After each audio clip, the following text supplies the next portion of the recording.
Hey everybody, Dave Scott here with Spaced Out Radio. We're about to kick things off once again.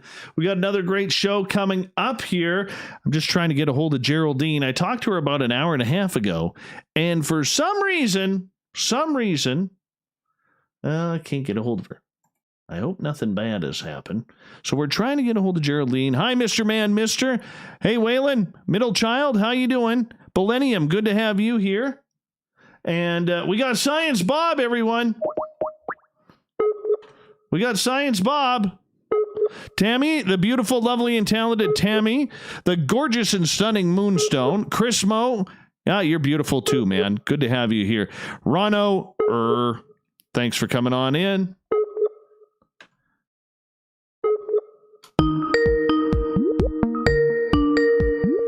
Let's see. There's Barther L and the Third Nipple Crew. Hey, I did call Chris Mo. Beautiful. Hey, the beautiful Geraldine Orozco is here, everyone.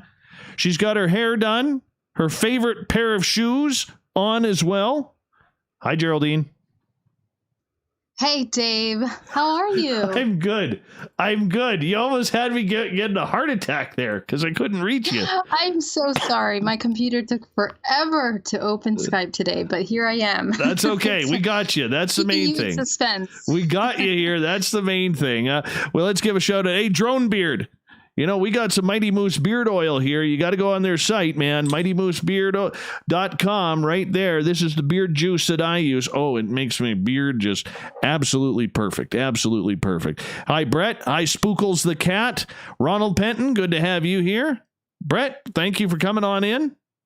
And you know what? Geraldine is one of my favorite times of the month, man. One of my favorite guests of the month. And she's here and she's happy and she's always smiling. I don't know how she does it, but every day she is awesome. Awesome. Dave, you are one of my favorite people in the time of the month, too. And it is so exciting to be here again tonight. Hi, everyone. And I hope everyone's having an amazing week. I know. We're already in June. I know. Where did Unbelievable. This go? Where did this go? Like the solstice is just like 22 days away, 20 days away. Yeah, it's incredible. You know what's awesome is the night of the solstice. The sun will set here at about 11:15, 11:30. Oh my gosh, that's right. Yeah. How does that feel? That is so amazing. It's awesome. It's absolutely awesome. The other night I posted on Twitter a picture of the sun setting at 10 o'clock. Oh my gosh, that is incredible. I want to see that picture. I have to see that. I haven't. I'll send it to you. On that. I'll send it to you. Yeah. I think I got it on my phone. Do any of our listeners live up there where you're at? I wonder if anyone else is experiencing that. I don't think there's anybody too north of me. Yeah. Let's see here. I'm sending you. Let's see. See if I got this photo here. Where is it? There it is. I'm sending it right now to your cell phone. All right, let's see. All right, while you're checking that out, let's give a shout out. Hey, AdGnome, I hope you and your Gnome crew are doing just fantastic. Lufon, thank you for joining us once again.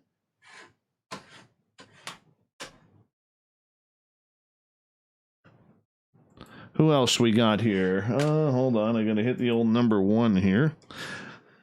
Gutter. My man Gutter, how you doing, brother? Good to have you here. Chris Marks, he'll be right here waiting for you. Yeah, I went there. Peanut Butter Rolls, thanks for coming out. Michael Leger, great to have you here, man. Thank you for coming on in. Really appreciate that.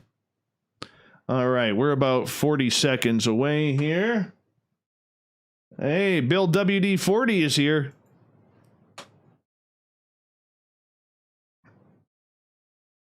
Well, let's see here. All right, so we're about 30 seconds away.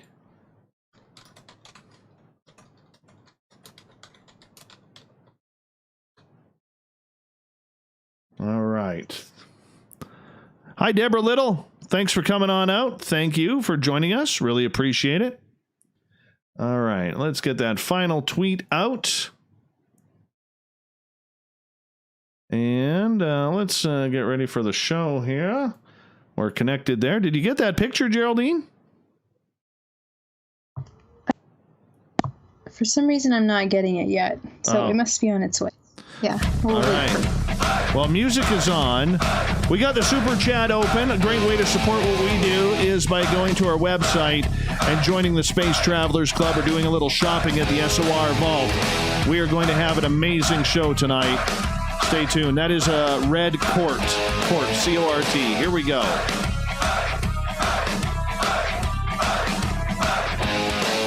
From the mountains of central British Columbia to you listening around the world, this, my friends, is Spaced Out Radio. I am your host, Dave Scott, sitting in the captain's chair of SOR headquarters. We welcome you to tonight's show, especially if you're listening in on our terrestrial affiliates across North America and digitally on TalkStream Live and Revolution Radio. If you want to take a listen to our archives, they are free at youtube.com/Spaced Out Radio. Just do me the favor, hit that subscribe button. Our website is spacedoutradio.com, where we have a plethora of features for you, including rocking out to Bumblefoot and reading out on Captain Shirk's SOR Newswire. Follow us on Twitter at Spaced Out Radio for the show, and my personal handle at Dave Scott SOR. Tonight's show is brought to you by Chive Charities. Help make the world 10% happier by visiting Chive Charities today. You can find them on our website. Geraldine Orozco of Bay Area Meditation in San Francisco, California, comes on in early each month to discuss the benefits of the spiritual you. Geraldine's research in the role of DNA as a currency of the past, present, and future, with consciousness as a catalyst, a life-changing contact experience in 2013 resulted in the activation of psychic abilities, and in 2017 she underwent several hypnotic regressions with a vetted therapists, and those regressions uncovered a lifelong story of ET contact, ET abduction, and participation in the human hybridization program. So far, she believes she has 24 hybrid children somewhere out there in space, floating around among the stars. Her life is dedicated now to the dissemination of knowledge of hybridization programs and the correction of the commonly held dogma of the human genetic timeline, historical record, and human structure. Then at the bottom of hour number 3, I will bring you the SOR Newswire, brought to you by Paranoia Magazine. Geraldine Orozco, it's always a pleasure to have you here. How are you, my friend? I'm fantastic. Thank you so much for having me. As always, it's a pleasure to be here at the beginning of the month. So happy to be with you guys. I know. It's so exciting when you're here. Always exciting when you're here. And you know, our audience just keeps asking, when's Geraldine coming on again? When's she coming on again? Well, guess what? She's here. She's here. Oh, that's so awesome. Well, I can't wait to answer questions and get into some. We're going through some incredibly interesting times. So there's so much to talk about, so much to focus on. It's a time of great work and transition. So let's get to it. All right. You know, the past few months, we have had literally a real upheaval in society. You know, first with COVID-19 and now what's happening around the world right now with protests and people wondering what is going on. Enough is enough. This is stressing people out, Geraldine. And, you know, you see it all over social media. You see it on the news where you're bombarded with it on television, on the radio, in newspapers, online magazines. It is everywhere. And you know what? Whether people want to believe it or not, this type of news, this type of depression that it causes in people, it's a lot. It's heavy. It's heavy times living right now, and we're trying to escape. We don't know how for the majority of us, or we can't. We feel like prisoners in our own homes. You know, for a lot of people, that's a lot of stress on their shoulders, Geraldine. It really is. And I mean, the important thing to remember right now is, you know, we all of us are going through these incredible waves of emotion. 1 minute we are happy, 1 minute we're depressed, next minute we're excited, next minute we're afraid, because there's so much uncertainty in the things that are happening right now.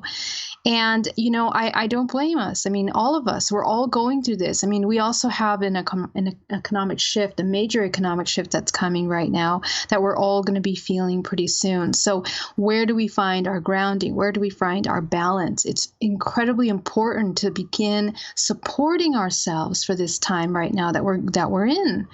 A lot of people writing to me about, it's there's half and half. Some people are ecstatic about the things that are happening. Some people are feeling really down. And the thing is that when we're down, to be able to have the tools to support yourself for that time. Okay. How do you support yourself? Remember that we are not just this body. We're not just this physical shell that's going to be experiencing all these things. We are more than that. We are spiritual beings that are experiencing this limited experience here on this earth. And so if we can kind of maybe remember that, or just remind ourselves of that, focus on what's important, and that is maintaining a balance and well-being within you in all areas of your life. There's something that I really talk about, which is called GPAC, grounding, protecting, aligning, creating. And I made an acronym, which is GPAC, that talks about the grounding, how important it is to ground yourself, be in the body, how important it is to be aware of how you're feeling, how you're doing, and to intentionally align yourself with the different aspects of well-being. What does it take for someone to be in a state of wellness? They have to be well emotionally, intellectually, physically, socially, in their environment, financially, and spiritually. So remember those aspects and take a moment out of every day to do one little thing for each one of those categories that can help pull you forward, keep you focused on what you need for well-being. We could be out there panicking and freaking out about everything that's happening. But on the other hand, we can also be taking this time to really focus on building a strong foundation for the future, once things start to change even more. Because change, I think, is going to be completely inevitable at this point, Dave. Well, I love Marty on Twitter's tweet at #SpacedOutRadio, and he put a meme in there that says, "Has anybody tried giving 2020 a Snickers?" I mean, that's the point. In 2016, 2017, we all thought it was the end of the world because so many of our famous artists and musicians and actors and actresses passed away. I mean, it was like one a day there for a while. And then we fast forward to 2020, and it's like 2020 is saying to us, you haven't seen anything yet. Oh, no. Right. Here it comes. What's next? I mean, jokingly aside, on our today's thought of the Dave, I put on there, what else could go wrong in 2020? And I asked people, I said, no, nothing political. Please be humorous and have some fun with this. But there's some people out there where you can even tell, even in the answers, that there is no humor about 2020. It's a bad year for many people out there. And we have to try and improve this. How do we do that? Well, I think that I think the perspective is what is going to kind of bring us above water and into a place of stability. I think the important thing to do in times of uncertainty is to find our stability. And all of this uncertainty is a great reminder that what we are and how do we define our experiences shouldn't be based on what's happening outside necessarily. Now, we're not going to negate what's happening. Of course, major potential collapse of the finance, system, major problems in our food, major problems in the things that are happening in politics around us. And we have a lot of division going on around us. But the question is, how are we going to respond to that? Are we going to be victimized, or are we going to go into rage and anger and maybe question whether those reactions that we tend to want to have instinctually are something that are going to be constructive or destructive for what's happening. And I think it's really important for all of us to take a step back and kind of, check in with ourselves and see what's constructive and what's not productive with what's happening. Anything that causes more pain and suffering for those around us is probably not necessarily, the most productive thing to do. But at the same time, how can we make a long-lasting, effective change? Obviously, the system is not, what is in alignment with us. So we have to find a more holistic way of living. And how do we do that? We become aware of what we need long-term. We need to be more self-sustaining, and we have to start thinking about those ways. How can we sustain the well-being of ourselves? Right now, we're at home. We have a choice to stay home and, start building the foundation of that kind of well-being, taking the time to do that. And that has to do with preparing, planning, what do we need as a whole and as an individual in order to thrive? So there's a lot of things. I mean, how do we get out of that? We need to find a balance within us. We need to find a place of stability, and that stability should always be that our emotional state is in check. Okay, we're not panicking. It doesn't serve anyone when we panic, and the body, more importantly, takes a huge toll. That's something that's really, really important right now. The activation of really powerful self-love, in a sense where we're being compassionate with ourselves. Are we not sleeping? Are we not eating? Are we overeating because of the stress and anxiety? Are those choices that we're making aware? Are we being conscious, or are we just reacting and trying to come into survival mode? This is a key moment where we have to remind ourselves that whatever we're doing right now is going to set the foundation for what we're coming into in this new phase. It's a major transition. We are definitely, inevitably going through a transition, spiritually, emotionally, and physically. Okay. So, the time to do the work, the inner work, is now, whether you like it or not, because all the things that are happening around us are here to trigger the deepest, darkest, emotional parts of us that have been really not looked at in a long time, so it's a major one in a lifetime experience that we're going through right now. Well, I can tell you this, just reading the comments so far, and there's a couple people in here who are really concerned. Okay, like take Adnome, for instance. He says, when people destroy my place of work and I lose everything, how do we handle this? Right. And so that's where we're starting to question, I'll be honest. I'll tell you. I mean, we're going through a transition, and I think we all see that we need change. We do need change in a lot of different areas right now. And there's a lot of people that have a lot of anger, suppressed anger, and the reason why there's that anger is that we've been in denial for a long time about a lot of things that have not been right. And we're not, we never felt like we had a choice, or maybe we believed that we didn't have any ability to take action on change. So, right now, our money speaks, the way that we handle things. There are pacific ways, in a sense, that we can cause a much larger effect in this and to create a long-lasting change. We already know the systems that are not working. And if we know that, we as the human race as a whole have much more power than we think and that we know about. First of all, our money, where we put our money, speaks much louder than the destruction of places like that. Okay. And when we do things like that, we're causing, we got to think about it. Yes, you're retaliating against these systems. I understand that. But that's nothing. That's not going to cause an effect. What's going to cause an effect is a much larger unification of consciousness and awareness of what we're going. So it's almost as if we have to take this moment to re-educate ourselves on really what's happening in the world around us. And that's not going to happen through violence. It's not going to happen through breaking windows and doing all these things. We have to get very serious and very real. It's almost like a social maturity that is coming into play right now. We're kind of in the infancy, point of this kind of revolution, so to speak, of what's happening. And so I really pray to God that we kind of move away from these kinds of reactions that are causing a lot of harm and disturbance, to our community, which is not necessarily the solution. The solution is unity consciousness. And the question is, what is unity consciousness? right? That's the thing. That's what we have to be understanding. Unity consciousness and awareness of where we're at right now and where we want to see ourselves, 6 months down the line. So if we continue the violence streak, which is exactly what, is planned, is what they expect, a lot of us are going to end up falling into the trap of a system that is suppressing even more so freedoms, communication, expression, and all that.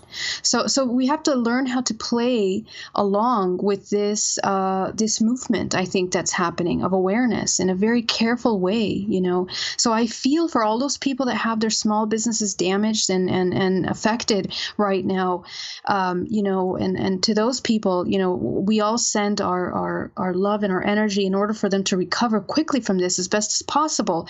And for those that are angry, take a moment to really think about what we're doing here. We don't want to hurt one another. We want change. And so in order to affect change, it's got to go deeper. It's got to be a deeper change. So, those are my 2 cents on that. I'm gonna bring in some comments that Mark is making in the chat room here, and he speaks for not only himself but a lot of people here. Okay, and I don't think it's as much as of a critique of what you're saying, because I think your message is bang on, but there is a reality to what is going on. He's saying here in our chat room on YouTube, he's like, I have done the work. Geraldine, you're coming from a good place, but the new agey stuff doesn't cut it when it comes to survival.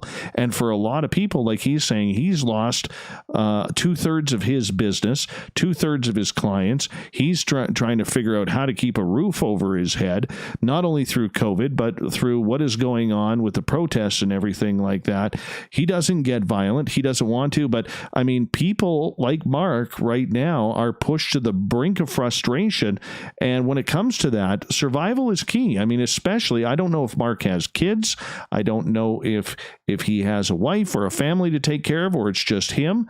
But when you look at your kids in the eyes at this point, as so many people across North America and the world are, and they haven't been taken care of like they said they were going to be by their governments, and they haven't been able to get their messages heard or their finances in order, we look at it and think, you know what, this isn't for me. I got to figure out how to get food on my table. I got to figure out how to pay my bills, because once you ruin your credit, you're gone for 7 years. You might as well throw yourself in the garbage. Yep. And I agree. And I mean, myself included, been heavily affected by this financially, right? And we're all going through it. But here's the thing. We are being, in a way, funneled into this survival mode. Please remember that. Please remember what's happening here. The bigger picture is beyond this. Yes, we are truly trying to survive and trying to pay our bills. But the emotional reaction that's happening right now is not going to change that. So, right now what we're doing is we have to think bigger, and we have to be able to find solutions that are in a pacific and strong, sustaining foundation that will create a strong foundation for the future. What we're doing right now is we're trying to rebuild ourselves. And it's also a time for all of us to question what we're doing. We've had our businesses, we've been working in it. How can we change that? The priorities are going to be severely different 6 months from now for all of us. It's going to be about community, about rebuilding the community. So we have to think bigger in that sense.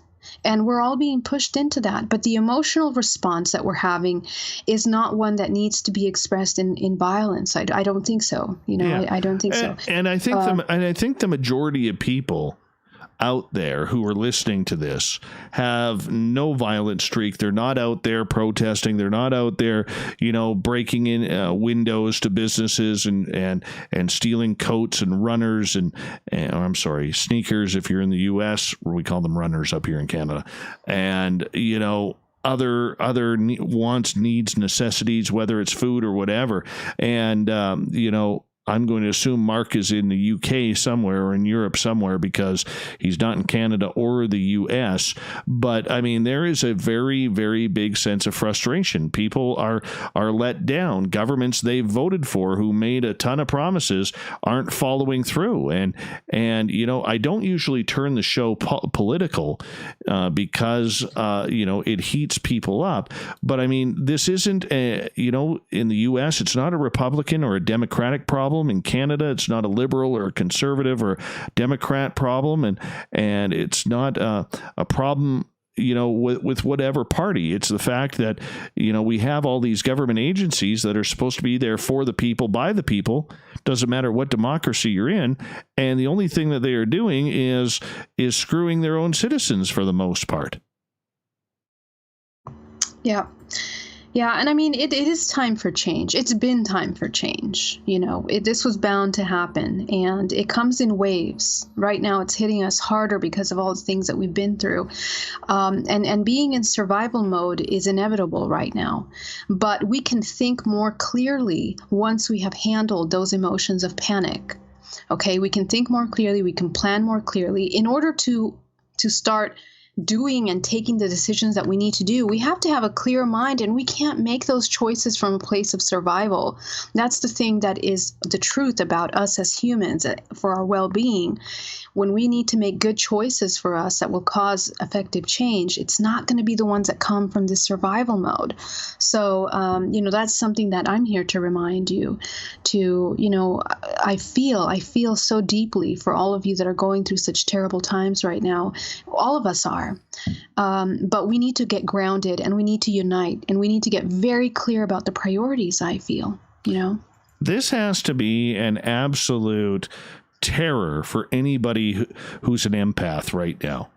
I mean, Yes, I'm surprised, exactly. and I say this sarcastically, but with a hint of truth. I'm surprised we're not seeing more empaths committing suicide.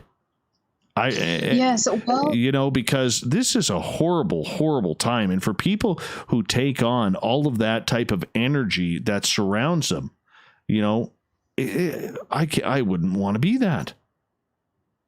right, and that's exactly what's happening to a lot of people, Dave, and everyone. I mean, I'm getting emails from people that are like, "Oh my God, I cannot stand this energy right now. It's too much." And that's why it's like we have to use the tools that we have to be able to protect ourselves energetically and focus inward. Focus inward. It really is the only way for us to come into a state of empowerment right now. Okay. So for people who may not know what being an empath is, could you describe that for us? Sure. I mean, an empath is someone that feels the emotions and senses their emotions and feelings and expression of another human being. Okay, so they're very sensitive to how people are feeling. So, for example, if someone's feeling angry, they're going to pick up on that feeling. They're very highly intuitive to the body language, the emotional language, and the energetic language that a person or an individual is expressing. So an empath will very much pick up on those subtle hints, subtle notions, and expressions that someone around them is making. So, you know, for those of you that are extremely empathic and intuitive right now, you guys are being bombarded because a lot of us not only pick up just the people that are in our immediate space, but we can tap into a collective of people, and we're tapping into maybe even the world. And so you have the ability of picking up on that. And it is important that we're aware of what's happening around us, and we pick up on this information as an empath. But it's also time to understand how to disconnect from this bombarding of information when you don't need it and when you are not in a place of balance and stability. Geraldine, So, you hold that thought right there, because we're going to step out for break here at the bottom of the hour. We're going to continue with what it's like to be an empath with Geraldine Orozco on The Spiritual You right here on Spaced Out Radio. All right, there we go. That's a quick half hour. Quick half hour. That was so fast. I'm going to grab some water and I'll be right back, Dave. You go, girl.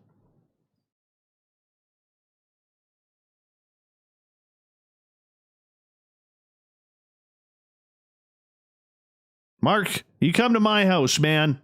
You come to my house. We'll go walk barefoot in the forest, man. Nothing better.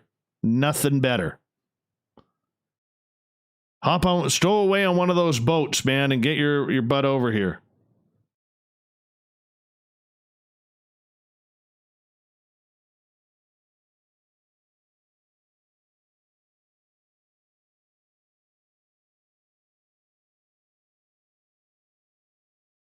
Hey, Eugene, how you doing, my brother? Good to see you, my friend. Much love to you. Adnome, thank you. Yes, I have. One chord. I forgot the other one. I could play the top two strings nicely, though. I forgot the other one. I think it was a D you were showing me.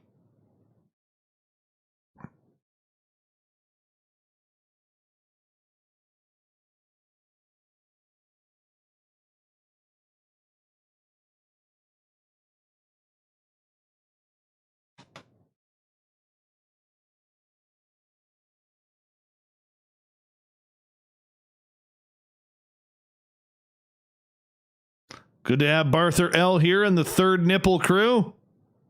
Just tweaking away on that third, much like it's a G string. I just made it funny. How come Bart does not say hi to chat? Why? Because Barther thinks he's better than us. That's why. Barther thinks he's better than us because he has a piano key tie.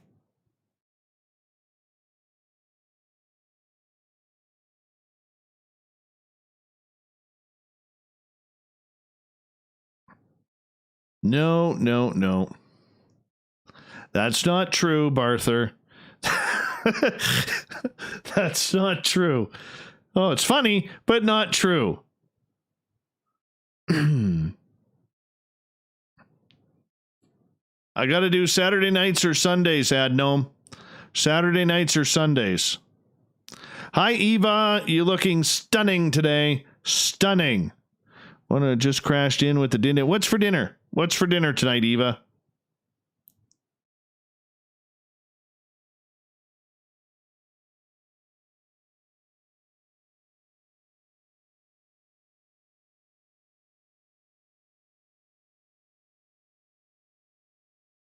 I'd love a gnome, Michael. I'd love a gnome. G-string goatee right here. That's what Lisa likes to play, the G-string goatee.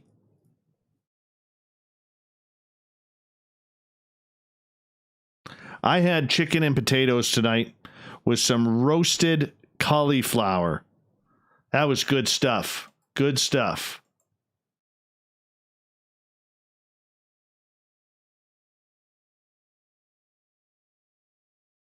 You know what? I'll be honest with you. Whether she's listening or not, I don't care. I don't think Geraldine has ever had a bad hair day. I don't think she has.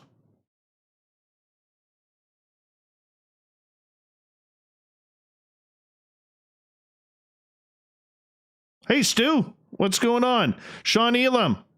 Welcome to Spaced Out Radio. Columbus, Ohio, and you're going for the Clippers? What about your Blue Jackets, man? They're in the playoffs. John Tortorella has them flying. Flying.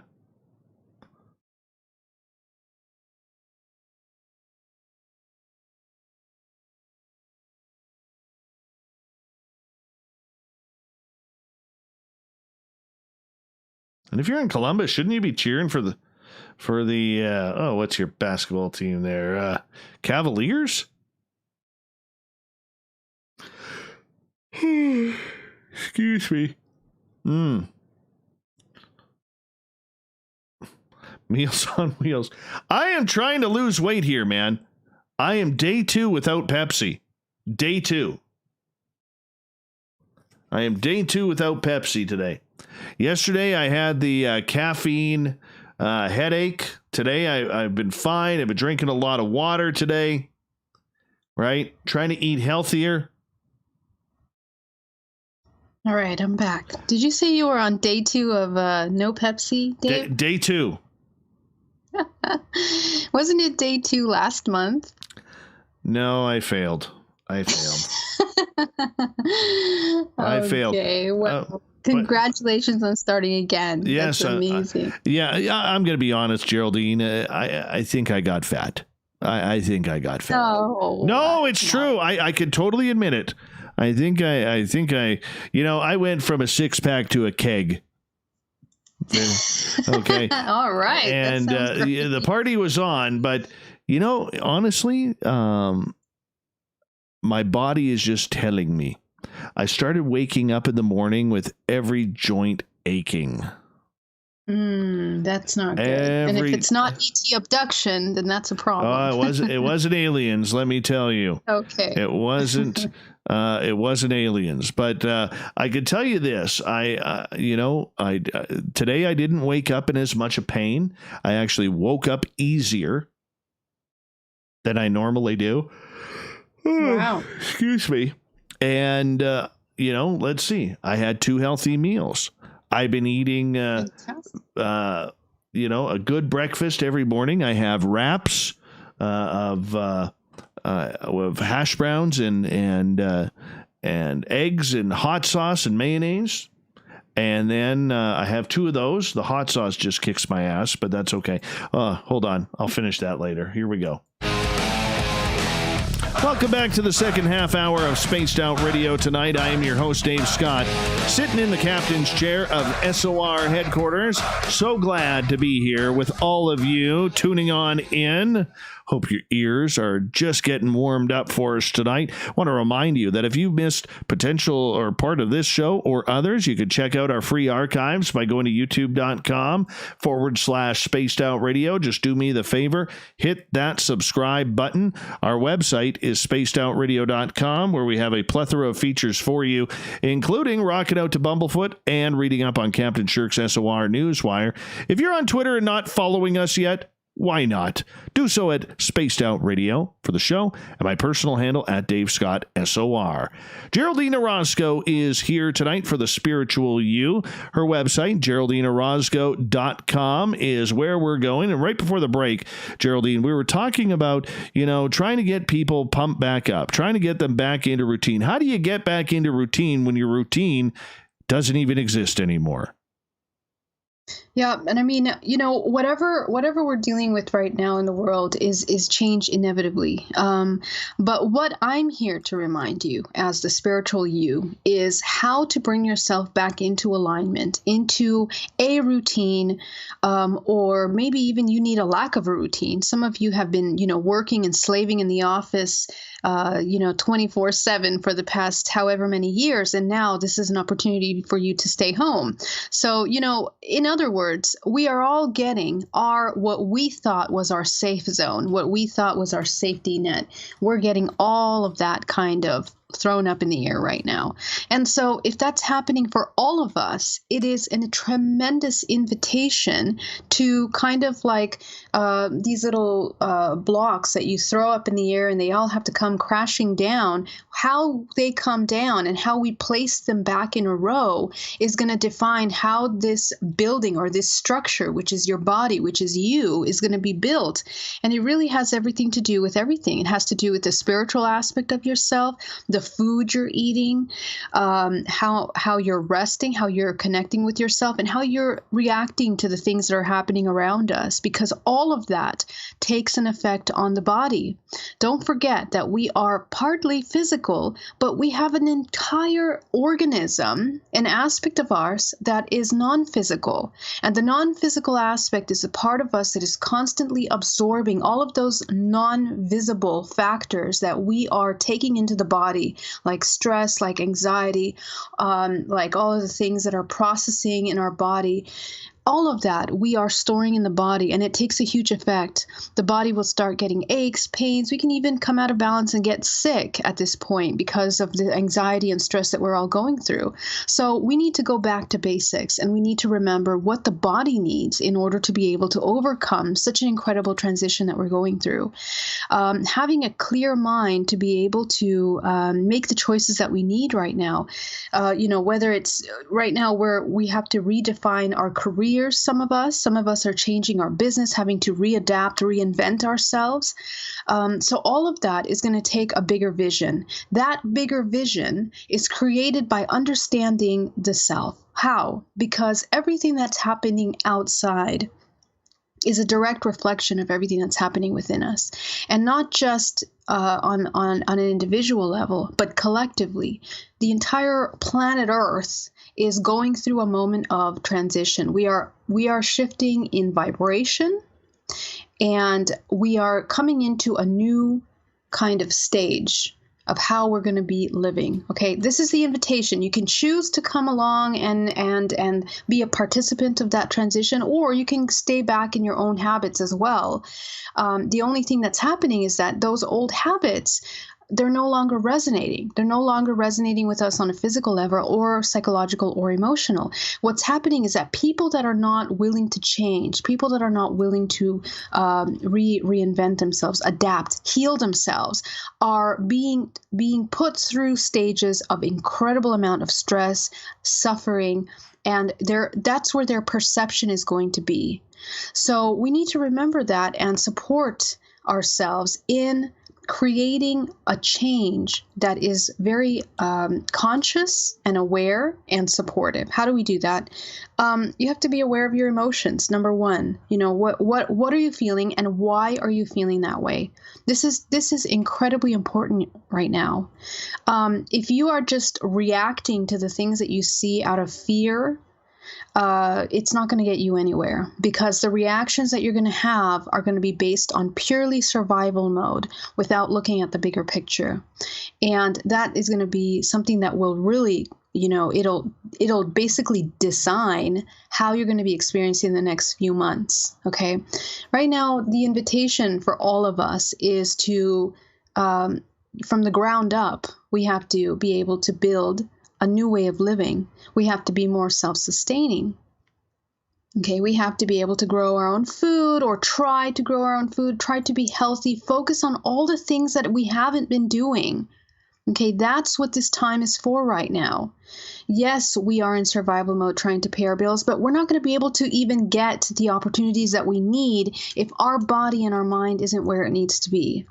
So there's some work that needs to be done there. And, having that awareness of your emotions and why you're feeling that way is going to really take a lot of stress out of that feeling of fearful. What is fear? Let's define fear really quickly. Fear is the separation of things. It's the illusion of separation. Why? Because we see something different or something strange, something separate, and we think that it's something outside of ourselves that has nothing to do with us, and we don't know it. So when we have the feelings of unknown, we fear the unknown, okay? What you're fearing is really your ability to interact with something that you don't know. So that kind of, introspection has to happen. Okay, we have to become aware of the things that we are fearful of and why we're afraid of them. And this will help us in the fast-changing times that we're in. If we continue to go down the path of just reacting to things, we're never going to know ourselves, and any next new thing that comes up puts us in a tailspin again, so that's really unhealthy for us. We don't want to be in this roller coaster. We need to get off the roller coaster and create stability by becoming comfortable with the unknown right now, okay? Because otherwise we're just gonna get really sick. So once you're aware of what that fear is, what's the opposite of fear? The opposite of fear is, taking what you don't know as a part of you. So now you've understood that you're not aware of what this object is or thing that's happening outside of you.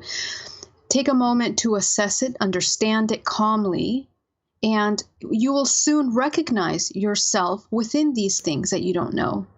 Okay, so that's how we begin to define love.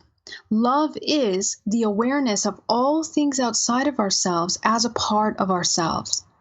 So these are the two things that I really want, and I know that it's going to be very helpful for a lot of you that are going through this moment right now. Okay, when our human body goes into a state of fear, chemicals are released into the body that really, really affect the body in a negative way. We don't want to go down that path. We have to be aware of that. We can't deny that that's true. You also can't deny your fear. That's why I'm saying acknowledge the fear that's happening. Get to know it. Okay, get to know why you're feeling that way. And once you do, you can begin to work with yourself and work into an understanding of why you feel this way and how you can support that. When you support that, you begin to come into this range of self-compassion where you're aware of how to support yourself in moments in areas that you don't know. Okay, so the next step that I would say is to come into a state of unconditional self-love. When you come into unconditional self-love, you can choose, and here's the question that I would really invite for you to do. What would someone that loves themselves do?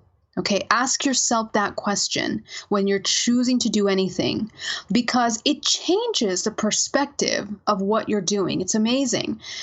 Would someone that loved themselves, eat this ridiculously fried something? Okay, would they? Would somebody that loved themselves go and put themselves in harm's way? Would they harm others? Okay, so it really changes it, and it makes it have a more broader perspective that includes you and all things around you. And that is what we need to train ourselves to come into for the future. So there's several little things, but those are the primary things that I would love for you all to consider at this time. All right, Geraldine Orozco is our guest tonight on Spaced Out Radio. I got a comment and a couple of questions. So Spookles, the cat, in our chat room, she says, as cheesy as this might seem or as controversial, I think for many it should be an opportunity to change, to be more compassionate, understanding, inclusive, etc. It is a very difficult time. Hopefully everyone will come out stronger. I mean, I don't think we could say it pretty much any better than that right now. Right.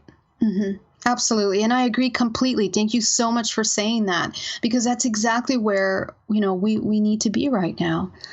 And it is hard. It's a battle. I mean, it's a momentary battle. One moment you're good, next moment you hear the news and it's like, you're deflated, you're upset. So choose the things that are going to constantly keep your spirit high, whatever that is. Take the time and effort to do it. We need to do that right now. It keeps us focused and grounded in what's the next step. Right. The second comment, and it's kind of a question too. This one comes from Marty on Twitter as well. He says, my wife is an empath and she has been having a tough time lately. I do the best I can to comfort her, but not only does she feel the emotions of people as well as animals, but she feels their physical pain as well. What do you suggest to somebody like Marty? Fantastic. Thank you so much for asking that. I was just working with a client that has this problem today. And one of the things here's what happens with empaths. Empaths are like sponges. And the fact is, all of us are quite empathic. We all have a choice of tapping into our abilities to be empathic. However, some of us have it more developed than others.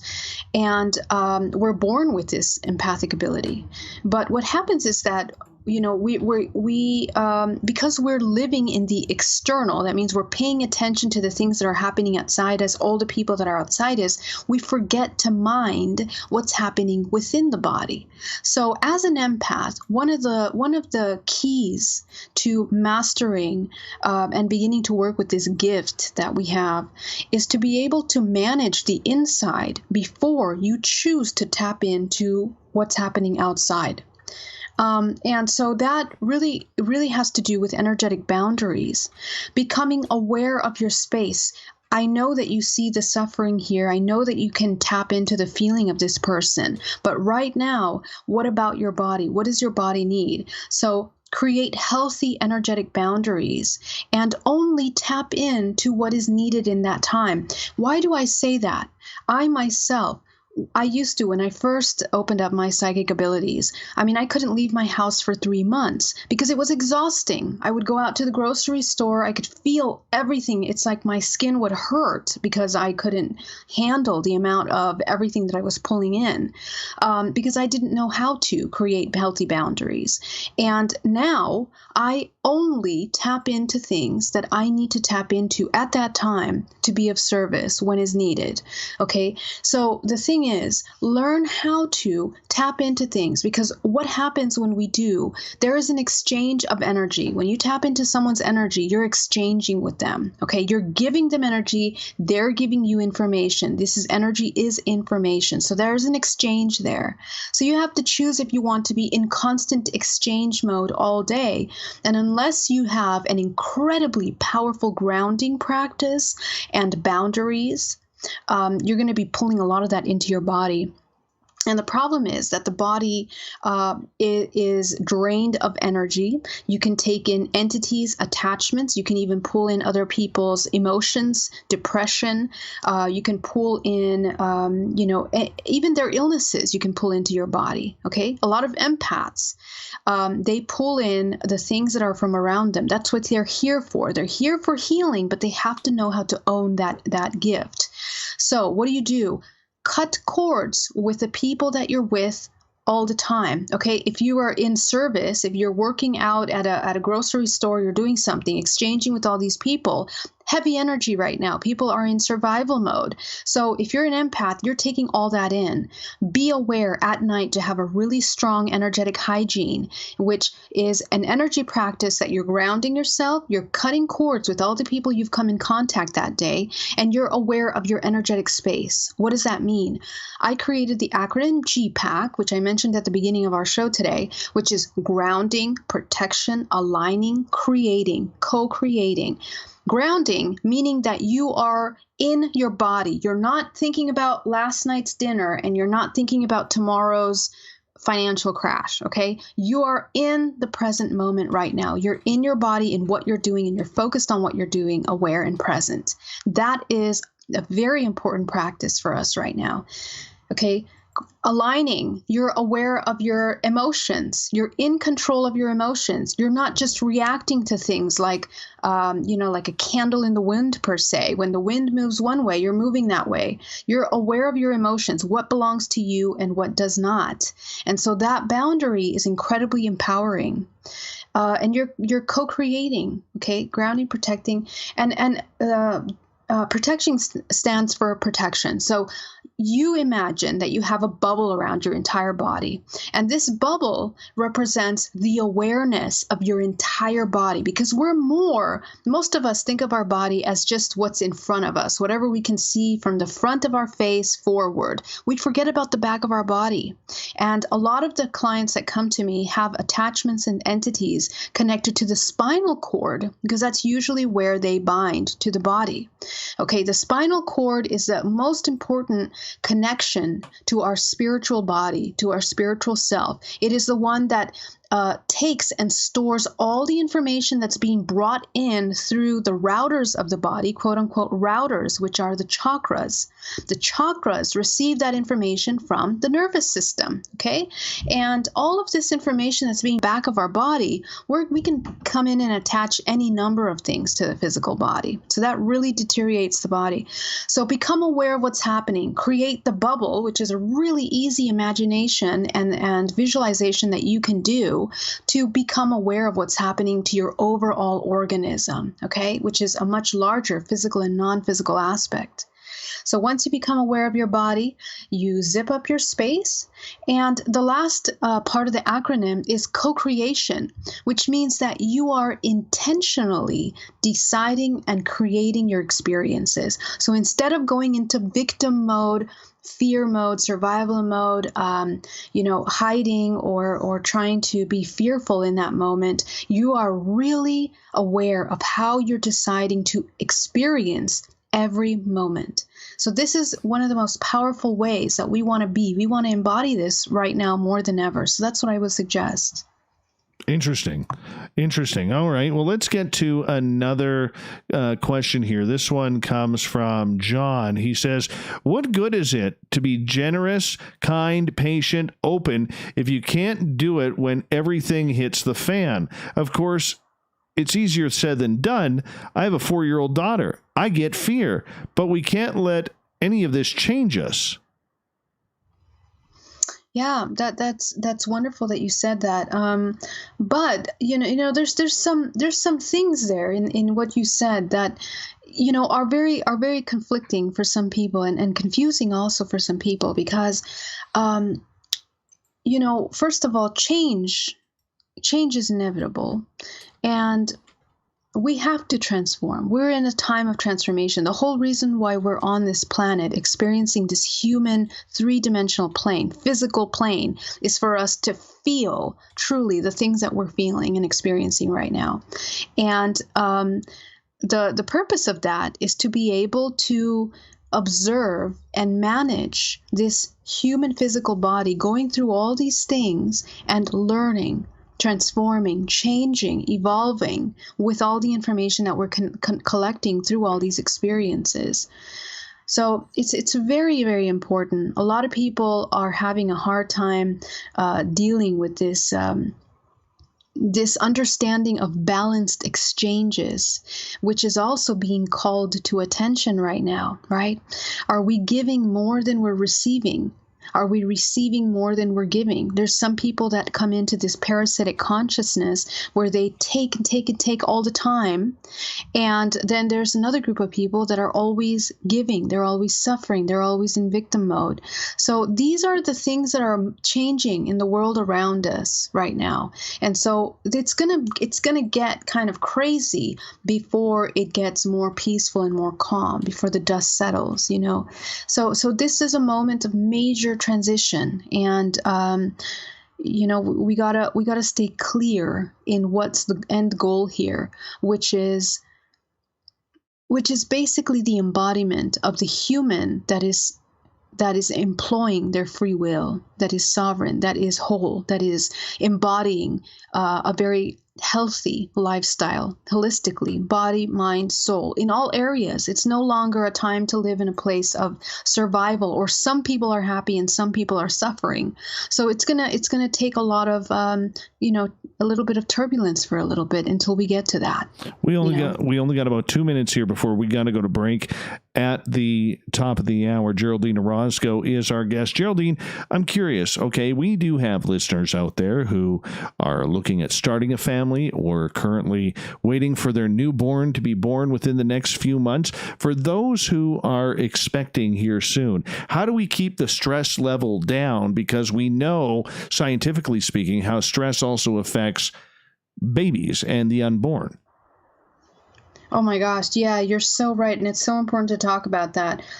What I talked about earlier today about grounding and being aware of your body is really all there is. That's where it begins, and that's where it ends. Don't forget that everything begins and ends with you. Okay, whatever you're experiencing in your life. And especially when you're bringing a new life, remember that child is absorbing all of your emotions, everything that you're feeling. So come into a state of love. Come into a state of supporting an incredible self-love where your child will be able to feel that safety, that welcome feeling into this world. You don't know how many clients I work with every day that go to the womb. We come back to the womb and we're working with the trauma of not being wanted, of being in a stressful environment, not wanting to bring the child into life. That scars the child for life. So that awareness is something that we have to become aware of. And as mothers, as parents, to provide a really, really safe feeling environment when the child is coming in, despite what we're going through. And really, this is the thing. This is the environment that we have to have within our bodies consciously as a choice instead of survival mode now, whether we have children or we don't have children. That's just the key thing, Dave. We need to have that kind of foundation and that strength within us now. We have to embody that peace. Yeah. That is awesome. Geraldine Orozco and the Spiritual You continue right after this on Spaced Out Radio, as we're about to go to break at the top of the hour. Geraldine's website, GeraldineOrozco.com and BayAreaMeditation.com. She has like 40,000 websites, but we're only going to give 2 of them out. Otherwise we'd be here all night. Geraldine Orozco continues on The Spiritual You right after this on Spaced Out Radio. That's good stuff, Geraldine Orozco. Good stuff. All right. Great questions. I will be right back. I'm just going to go let my puppies outside. And you on YouTube, you just listen to the commercials for right now. Geraldine, give me like 3 minutes. If you know anything about our website, you know we like to do things a little differently. We're not some faceless organization collecting money for a nebulous cause. Our donor dollars go directly toward life-improving items. Then we give those items directly to an underdog who needs it most. To become a donor with Spaced Out Radio's official charity, Chive Charities, just go to chivecharities.org/donate. Hey everyone, I'm John Edwards. And I'm Stacey Edwards. Together we're taking over Saturday nights on Spaced Out Radio, where we're going to bring our own experiences of the paranormal and talk to the best people we can find to help bring you answers to your strange tales. We're here to entertain your need for weekend woo! So tune us in at spacedoutradio.com starting at 9:06 Pacific, 12:06 a.m. Eastern, where we can all get a little spooky together. Spaced Out Saturday nights right here at spacedoutradio.com. The party is always on at the Moose Vancouver. The Moose Vancouver is where you want to be when visiting Canada's West Coast. Open until 2 a.m. nightly, the Moose cranks up the rock while serving some of the best rated food in the city. The menu starts at $6.95. Why party anywhere else in Vancouver when the Moose is right there? Get your horns up and rock with the Moose, the official party bar of Spaced Out Radio. Are you intrigued by Paranormal Talk Radio? You'll love the new Paranormal Radio app from TalkStream Live. You'll find a great selection of talk shows covering UFOs, ghosts, strange phenomena, and much more. Download the Paranormal Radio app now and start listening to the very best in paranormal talk entertainment, including the network you're listening to right now, the Paranormal Radio app, free in Google Play and the iOS App Store. Are you an experiencer of something strange that can't be explained? Do you want help finding out what's going on? I'm Ryan Stacy, head of the Experiencer Support Association, otherwise known as TESA. We've teamed up with Spaced Out Radio to investigate cases filled out in the SOR Sightlines report. We are independent and there's no cost to what we do. All we need is your experience. Let's find out what's happening together on the SOR Sightlines report. Hi, this is Amber Beckrud, and I want to invite you to subscribe to our YouTube channel where we store all of the SOR show archives for free. And as an added bonus, every 2 weeks I'm posting brand new content on Cryptid Tales, where I will get into some of the spookier legends and folklore from around the world and tell the stories that go with them. Find us at youtube.com/spacedoutradio and check out Cryptid Tales today. Drop a comment and let me know what you want to hear. See you there.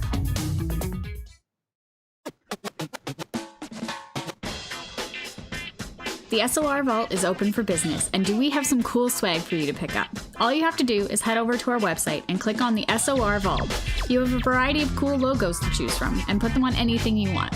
T-shirts, hoodies, hats, coffee mugs, you name it, we can get it to you.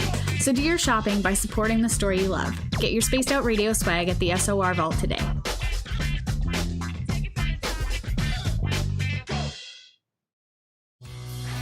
Hi there, this is the paranormal lawyer Michael W. Hall. I'd like to invite you to listen in each Sunday night where we're going to open up your eyes to everything strange and paranormal. I will be hosting some great guests with topics that affect us all, such as UFOs, ghosts, and everything paranormal. Let's learn together on Spaced Out Radio Sunday with myself, Michael W. Hall, the paranormal lawyer at spacedoutradio.com. For the price of 1 cup of coffee a month, you can become an SOR Space Traveler. The Space Travelers Club is a place where you can interact with other listeners, either live during the show or on our great forum. We want your stories, pictures, comments, and ideas. You'll get live video streams, exclusive content, and be a part of our newsletter. Stay in touch with everything SOR. The Space Travelers Club is just $5 a month at spacedoutradio.com. All right.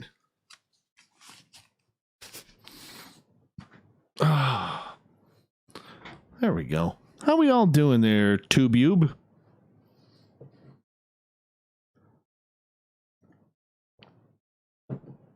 Just went outside with my puppies, looking to the west and north.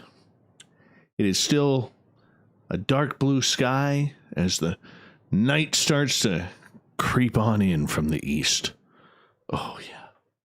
Oh, yeah. The beauty of central British Columbia. By the way, if on YouTube land, if you notice any interruption in the last little bit, we've kind of been having some rolling thunderstorms come through here. So I noticed that the internet got a little bit shaky there for a couple of seconds. So I do apologize for that. But Mother Nature has different plans. Yeah, Mother Nature has different plans. So, yeah, that's what we do. That's what we do. We got about, let's see here. What do we got here? We got about 90 seconds, Geraldine. 90 seconds. All right, I'm back. Yay. Yay, you're back. We kind of like you around here. All right. That's great. Absolutely. So thunderstorms up there. It was 91 degrees over here. It is so hot today. It poured rain today. Poured rain. Wow. Interesting. Yeah. That's good, though. That's good, though. As long as the mountains stay wet, that's all I care about. All I care about. Yeah. Holy cow. We're like 3 years ago? 3 years ago now, the forest fires happened here. That was horrible. Oh, that's right. That's right. Thank God that's not happening. Hopefully it doesn't happen this year or anything. Yeah. Yeah. That sucked. Oh, excuse me. When that happened, that really sucked. Yeah. But that's okay. We made it through.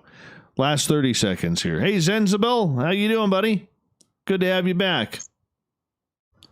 Oh, he's in San Francisco, too. Cool. Oh, that's awesome. Zenzabil, great. Welcome. Make sure if you see Geraldine, you ask her for an autograph. She always carries a Sharpie with her just in case.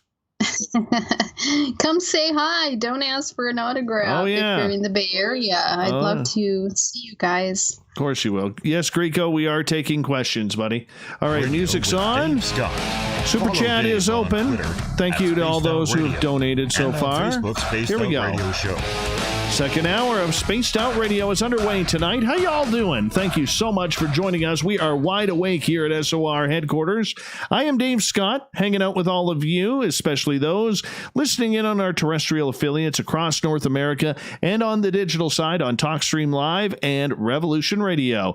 Remember, you can check out all of our archives for free by going to youtube.com/Spaced Out Radio. Just do me the favor, hit that subscribe button. The Desert Clam is set the password for tonight in the SOR Space Travelers Club. What is this? Lacrimatory. Lacrimatory is your password. Probably got that wrong, but the Clam sets a password each and every night right here on Spaced Out Radio.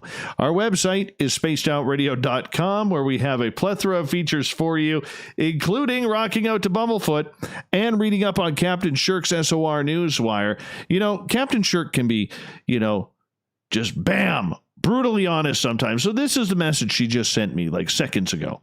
She goes, Jeebus, you still have that chin overhang. She doesn't like the beard adage here. She doesn't like the beard adage. Oh, my goodness, Captain. Oh, my goodness. Shaking my head at you. Hey, follow us on Twitter at Spaced Out Radio for the show, and my personal handle at Dave Scott SOR. We'd really appreciate that. Hey, we got Geraldine Orozco here with the Spiritual You. It happens at the beginning of each month, where we hang out, talk about the Zen, the Chi, and all the weird, strange, giggly kind of stuff that we talk about in order to improve on our personal self. Geraldine's website, GeraldineOrozco.com. You can also check her out at BayAreaMeditation.com. Geraldine, welcome back. Hello. I like my chin hair, Geraldine. I like my chin hair. Captain. I don't think it's too bad. I think it looks great. So I don't know. Mm-hmm. Uh-huh. Yes. I agree with you. I agree. We got to post that picture of you and I one of these days. I'm going to post it. But let's post it. Yeah. We got to post it because your hair and my hair look fantastic together. That's true. They do. We have those little rocker hair, don't we? Absolutely. You put on some 80s metal and Geraldine and I are ready to headbang. Absolutely. All right, let's continue on here with some questions from our audience. Let's start off with Greco on Twitter at #SpacedOutRadio. He is asking, with all the stress and worry going on right now, I find it hard just to start the healing process. Can you give me some help tips on just starting the self-healing? Absolutely. And I really completely understand what you're going through. And even myself, because I can kind of pick up on this energy that's happening collectively, the energy feels sticky and thick. Okay. And I'm going to say that just as a way to explain what it feels like right now energetically to let's see if I can clarify. For example, you wake up. It feels like these distant emotions of fear and anxiety, all this stuff comes up, but it feels inaccessible. It feels like you can't really access the information or the root cause of those emotions until you really sit down and connect with your body and connect with what's happening.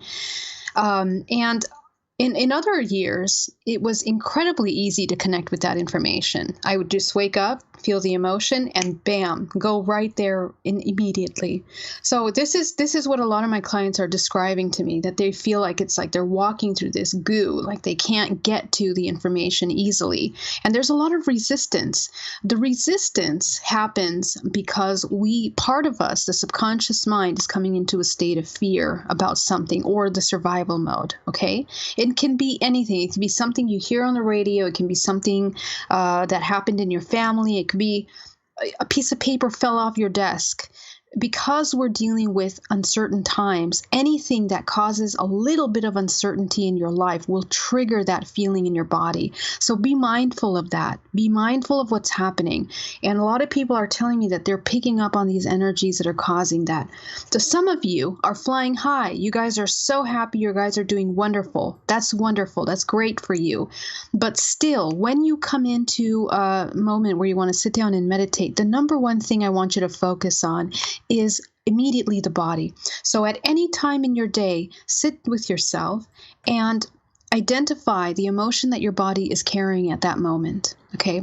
When you identify that emotion, notice where in your body that emotion is located.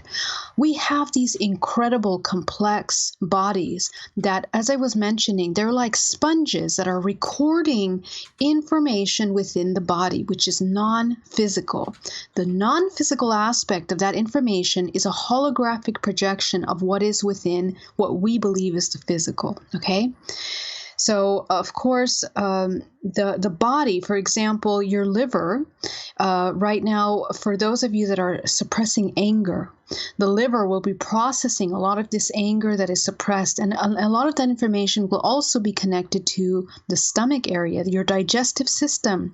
So what's important to remember right now is that a lot of the resistance that we feel in coming in to do the work is showing up physically. Okay, it's showing up in our diets, it's showing up in our health, and it's showing up in our emotions.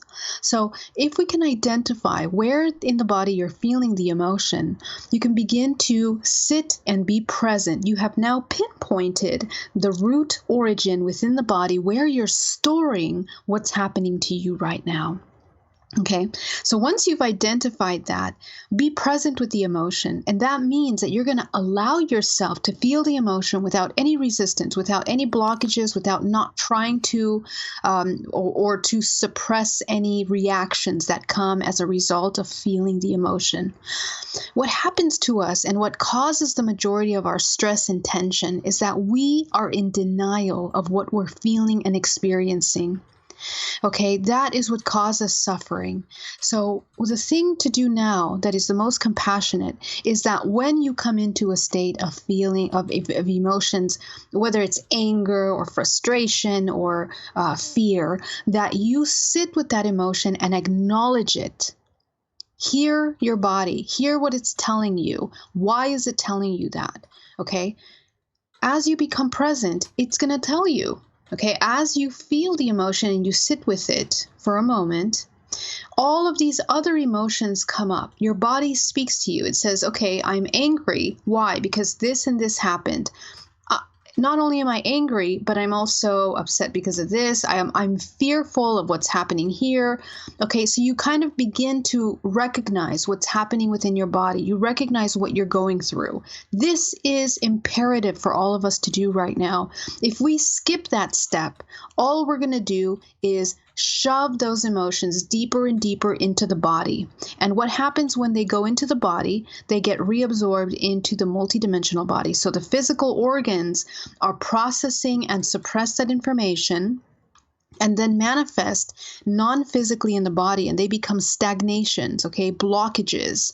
So this is why we block our higher self or our higher aspects of ourselves, your more spiritual self per se. It's difficult for us to connect with the spiritual self because our body is so full of these blockages that we are in denial of. So it's important to acknowledge, and this denial is very tricky. It's very intelligent. The subconscious mind is a master working with the ego to try to protect itself, okay, from accepting vulnerabilities, from seeming helpless. There's this very interesting dynamic between the ego and the facades that we're playing, the roles, the masks that we play as victims or as powerful people. All of these things that we create as an identity, external identity, oftentimes are arguing with the ego, with the internal ego. So we have to become aware of those little internal battles that we have to understand where we are kind of blocking our own selves. So this is where we begin. Okay, this is where I would say this is where the gold is. When you feel that emotion in your body, you're going to begin to have memories and remember that the beginning of that emotion, what caused that emotion in the first place. And this is where you're learning about what triggers you, okay? This is so important to understand what triggers you. If you know what triggers you, you can learn to disengage from reacting to those triggers the next time that a trigger comes up. Okay, so this is the trick to really coming into this way of being a conscious, aware human being. You're no longer just reacting with instincts to the things that are happening. You're choosing how you wish to experience every moment.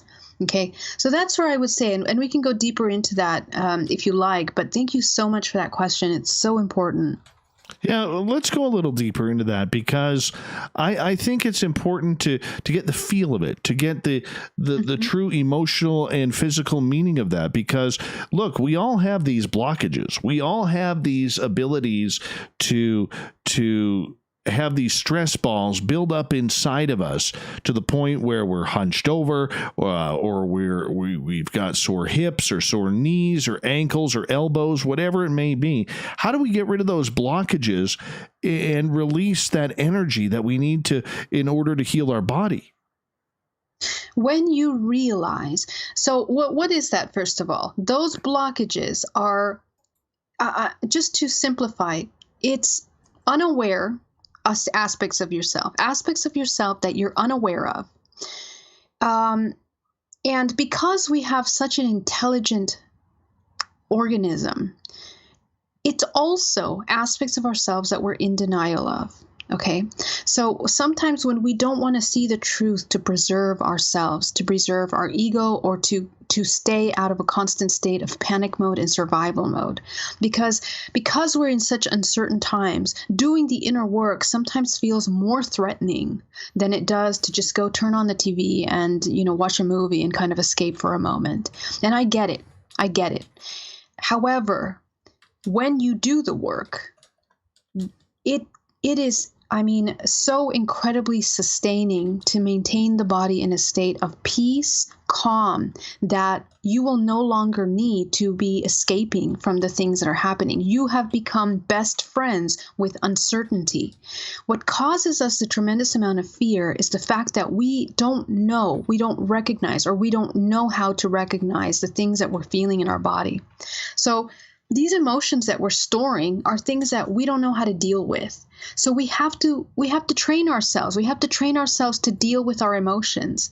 And the only way to do that is to feel them. What happens is we suppress emotions. We have been raised in a society that tells us, for example, if you're a man, you're not allowed to cry. These little programs. If you're a woman, you're over emotional and you're allowed to go into panic mode. Okay, so all of these little things, these little sayings that we've been programmed subconsciously affect the divine masculine and feminine of ourselves. Okay, the expression of those two dualistic expressions within us. Now, all of us have those aspects. Okay, so what am I talking about?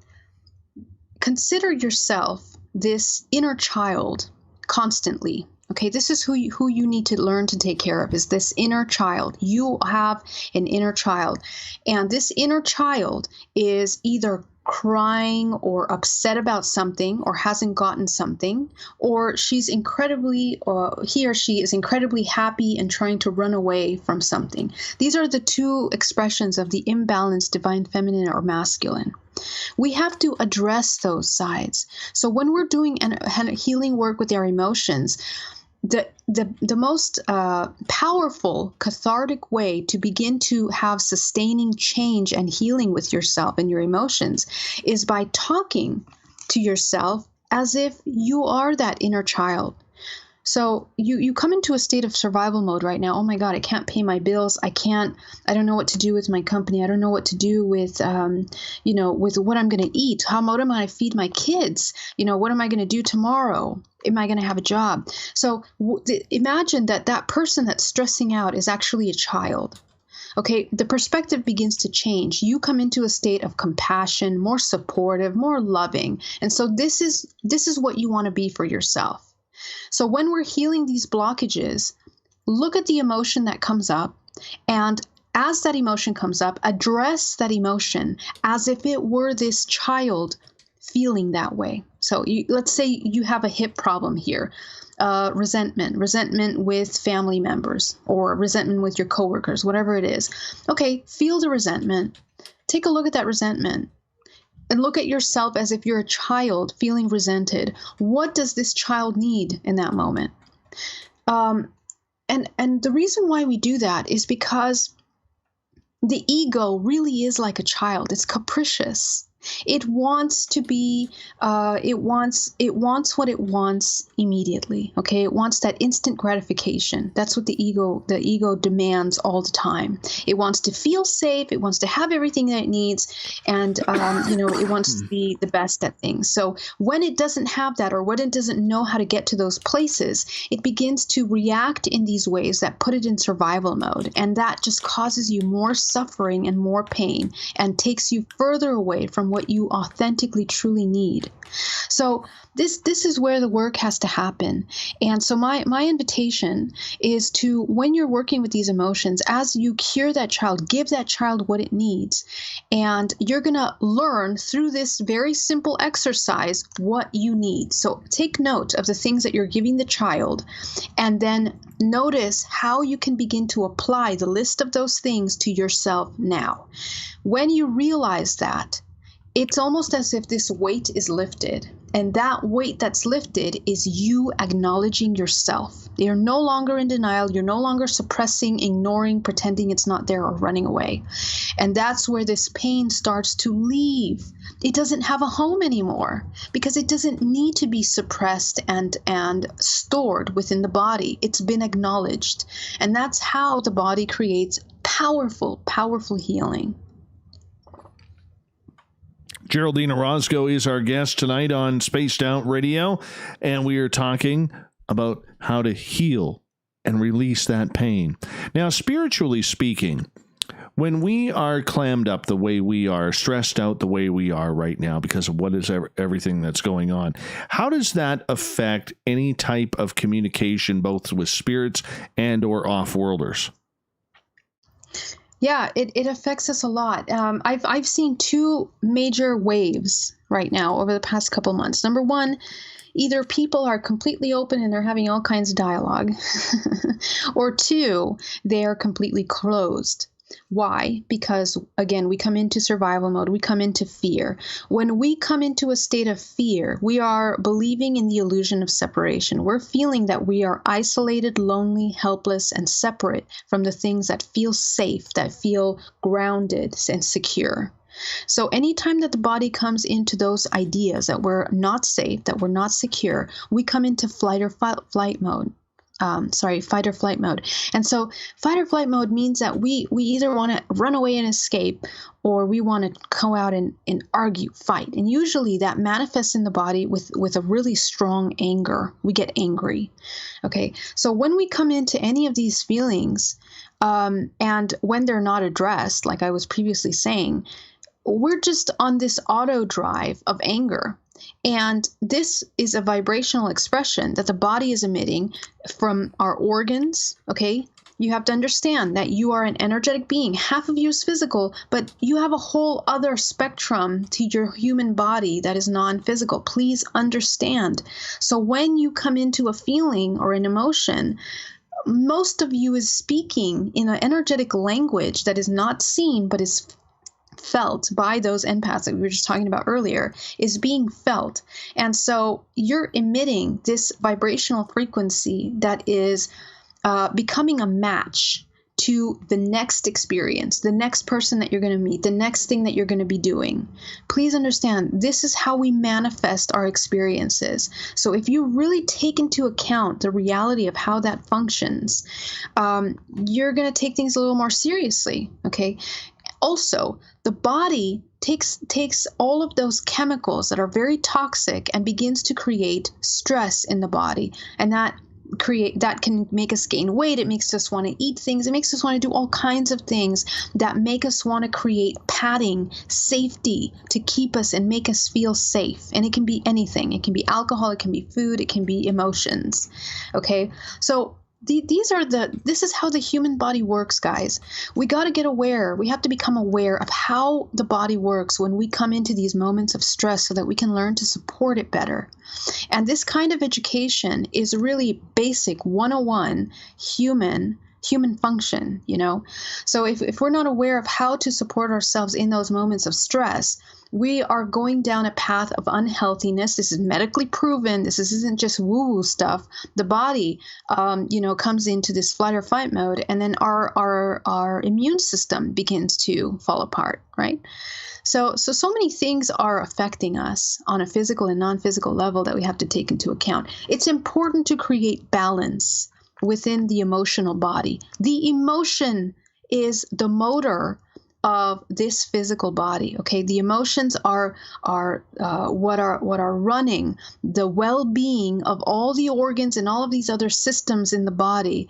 So if we have those out of balance, out of whack, the entire organism falls apart. Okay, so the emotions that we have are based on our perception. So as a matter of fact, our perception is the only thing that we can control. Don't forget that. We can't control what people outside of us do. It doesn't matter what we do. We can change ourselves into 12 different colors, and the person in front of us can still be unhappy with what we are or how we're doing things. Let's talk about it on a collective level. We can do all the right things that we think the system needs from us right now. But if the system doesn't want to cooperate or is not pro-human, it doesn't matter. We're just going to be wasting our energy on that, right? So we got to look at the priorities is by creating a strong individual that is from the inside out, becoming a foundation, and for a creation, basically. Okay, you're humans. Humans here are meant to create. They're meant to manifest. If we're not in manifestation mode, we're in survival mode. We're dying. Whatever is stagnant is death. It doesn't move. Okay, so we got to be constantly moving. All those emotions that are stuck in the body cause illness, cause death ultimately. Right. And we're going energetically through a transition that is weeding out all of the people, all of the things that are not moving. All right, Geraldine, hold that thought. We'll be back with more Geraldine Orozco and the Spiritual You on Spaced Out Radio right after this. You are awesome tonight. Absolutely awesome. Oh my God, thank you. I'm so happy. We really got to talk about these things because I get these questions too. People are emailing me, asking me the exact same things. And I know we got to talk about it, Dave. So thank you for that. And thanks for your questions, guys. Oh, no worries. No worries. The audience is loving you. I think they want to break into song now. Don't know what song yet, but, you know, I put the hair down. And apparently I look like Ravine now, according to cool. Barther L and his third nipple crew. I apparently look like Ravine. Oh, Lumberjack Ravine. Oh, I'm not sure I know who that is. Who is that? He's like a 1970s, 80s hypnotist. Used to tour around. Oh, yeah. My parents actually went and saw him a few times, and they actually dragged me along to a couple of the shows. It was actually kind of cool. That was the first time I saw hypnotism. Right? Oh, my God. That's so funny. That's so cool. Really. Yeah. I'm looking him up here, and I'm comparing, and it's kind of funny. Wow. Wow, that's you great. agree. But I think you look better, Dave. Thank you. You look better. Thank you. Wow. Oh, yeah. That is awesome. All right. Thanks, Bart. Yes, I have the Ravine theme. Come on, oh, the man they call Ravine. Oh, yeah. I remember that. I totally remember that. Have you seen the man they call Ravine? Oh, yeah. Live at the Queen Elizabeth Theatre in Vancouver. Oh, yeah. I remember. His tickets were expensive, too, for back in the day. They were like $25, $30 a ticket. So, wow. Yeah. What's your theme song, Dave? Do you have a theme song? You need to make your own. Oh, mine? Oh, I have my own. It's, I stole it from Ron Bumblefoot Thal, but I have a theme song. When I walk around, I hear the beginning of my radio show, and I kind of look at people and say, you have no clue who I am. And I'm a nobody. Mm-hmm. Very good. Mm-hmm. Yep.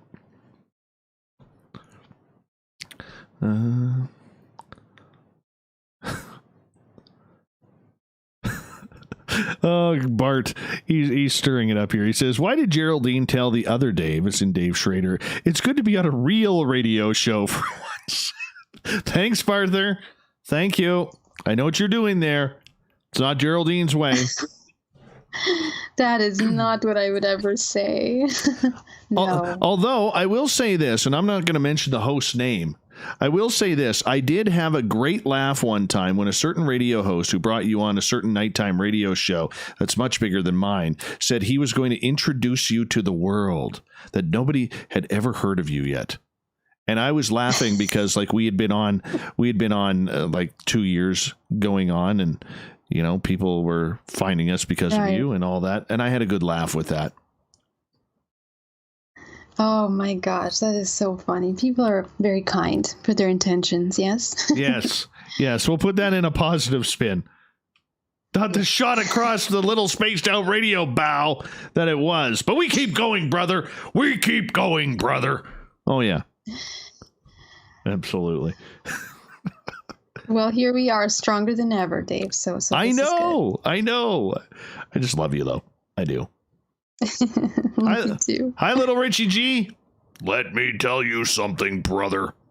Anyways, I can't do a good Hulk Hogan today. Just, I don't have the... It's just not there. It's just not there. I feel like I'm talking like sensuous Sherry. Let me tell you something, brother. Old wrestling. I know you didn't watch wrestling as a kid. I did not, no. What was little Geraldine like? What was little Geraldine like? Let's go back to like when you were like 12 years old. All right, chasing boys in the playground in grades 6 and 7. You know, bugging them all. You know, grade 6 and 7, Geraldine was a major nerd. Let me tell you, really? She was a nerdy dork. Yes, she wore glasses, braids, the whole 9 yards, braces. I mean, major. I played the violin. I played the violin for, you know, Yosak and San Francisco Youth Symphony. It was not. Right. Yeah, I wasn't the cool kid.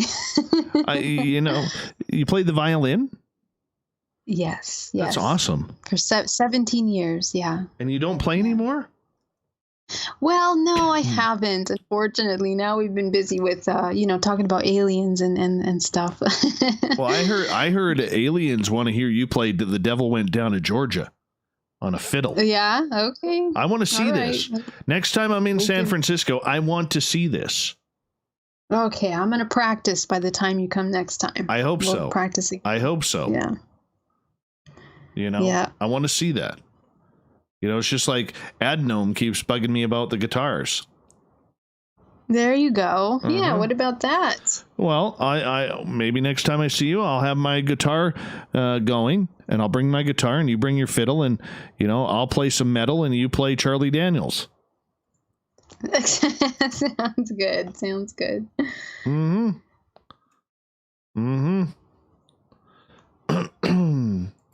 All right. Thank you to everybody who has participated in the super chat tonight. Really do appreciate all of you and your help for the show. Autopilot, Grendel, Adnome. That's awesome. Thank you so much. And you know, go do a little shopping at the SOR Vault and join our Space Travelers Club for $5 a month. And let's make this happen. Here comes the second half of Spaced Out Radio. Music is on. We pass the halfway point of Spaced Out Radio tonight. I am your host, Dave Scott, sitting in the captain's chair of SOR headquarters. Appreciate each and every one of you tuning on in. We want to remind all of you that if you've missed any of our shows, or portions of this one, you can check out our free archives by going to youtube.com/Spaced Out Radio. Just do me the favor, hit that subscribe button. Our website, spacedoutradio.com, where we have a plethora of features for you, including rocking out to Bumblefoot and doing a little reading up on Captain Shirk's SOR Newswire. Follow us on Twitter at Spaced Out Radio for the show, and my personal handle at Dave Scott SOR. We got Geraldine Orozco tonight. She is with the Spiritual You. She comes in at the beginning of each month to get our Zen and Chi in check. And that's why we love her around here. Geraldine's website, GeraldineOrozco.com and BayAreaMeditation.com. If you want to check her on out, highly suggest you do, because she is highly intelligent and just an amazing person. So, Geraldine, welcome back. Thanks, Dave. Thank you, everyone. Happy to be here again. Not a problem. Not a problem. And, right before the break, we were talking about, just everything about how to heal, how to get ready, how to, move forward. Do we have our own contact affected from off-worlders or spirits when we are this stressed out? And you were saying, yes, we do. How do we take that step back to get back to where we only feel comfortable in ourselves? We got to feel comfortable again. We got to, those sweatpants that we are wearing right now almost on a daily basis, and Lord knows I am wearing sweatpants, if not shorts, on a daily basis. How do we get comfortable in them again? Yeah, just to end the thought of what we were talking about. Let's just go back to basics. Everything that we have, again, like, you got to understand that you are creating your experience. So bring it back home, focus on what you need. What does your body need right now? It's almost as if it's like we're recovering. We're all recovering from, let's say, we all went to get some kind of procedure done, okay? We got a surgery done. What's the first thing you do when you're recovering? The doctor says, get a lot of rest, drink a lot of water, take care of yourself, nurture yourself. In a sense, what I feel, it's like we're all going through this rebirth phase right now, okay? And I know sometimes that might sound funny to hear, but what do we do when we're coming into this new self? We have to kind of treat ourselves like pampering ourselves, What kind of food do we need to eat? What's healthy for us right now? Instead of coming into survival mode, come into nurture mode. Okay, come into nurture mode. Can you try to cook a little bit better for you? Can you take the extra time that you have right now to nourish the body?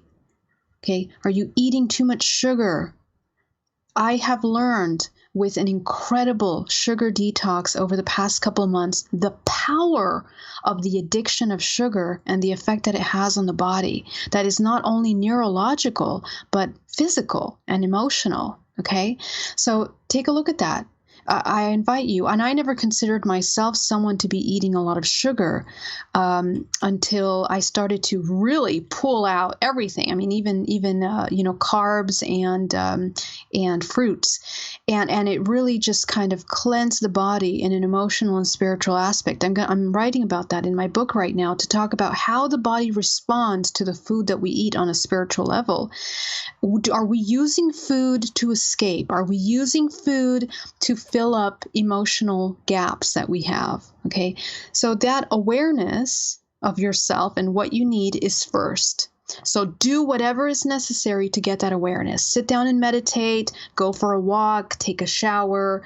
It's very calming to be in a shower with water, working with water. Even if you have to sit in front of a mirror and look at yourself, mirror work is incredibly powerful, okay? For men and women, sit in front of a mirror, look at yourself, and connect with yourself. It's a powerful, powerful exercise that you can try out. And what you're looking at is to meet yourself, meet your emotions, meet your needs, meet, what it is that you need in this moment. And that's the first step. And build your day around that. Okay, so what you're going to notice is that the things that you're going to be choosing are going to be much more productive. You're going to be choosing things that are good for your future. Do you need to clean up your house? Do you need to remodel your space that you're in so that you can feel healthy and thriving and open? What are those things? Focus on that. Do what it takes to get yourself there. And these are the things, okay? Then with the food that you're eating, take time. Have nurturing organic foods. Cook for yourself. Don't just eat outside all the time, or, don't eat processed food. Fresh vegetables, fresh foods, things that are nurturing, okay? Eat the rainbow. Like bacon. And then, is that a color in the rainbow, Dave? Close enough. Is it? Okay. It's a little piece. Hey, it is a gift from heaven. Bacon is a gift from heaven. Oh my God. Not going to argue that. Not going to argue it. Okay. So then we're going to talk about the emotional aspect, which is what we were talked about in the past segment, right? We talked about how to get those emotions. So, this is recorded. Go back to that. Listen to that. Listen to the steps. Stay present with the emotion, feel the emotion, work with that information, and process it, and then act on it. The last step that I have is application of what you know. A lot of you that are listening to this radio show right now, you guys are amazing. You guys have been doing the work. You guys have been reading the books. You've been signing up to the lectures. You've been going to all these amazing events. You guys have all of the information.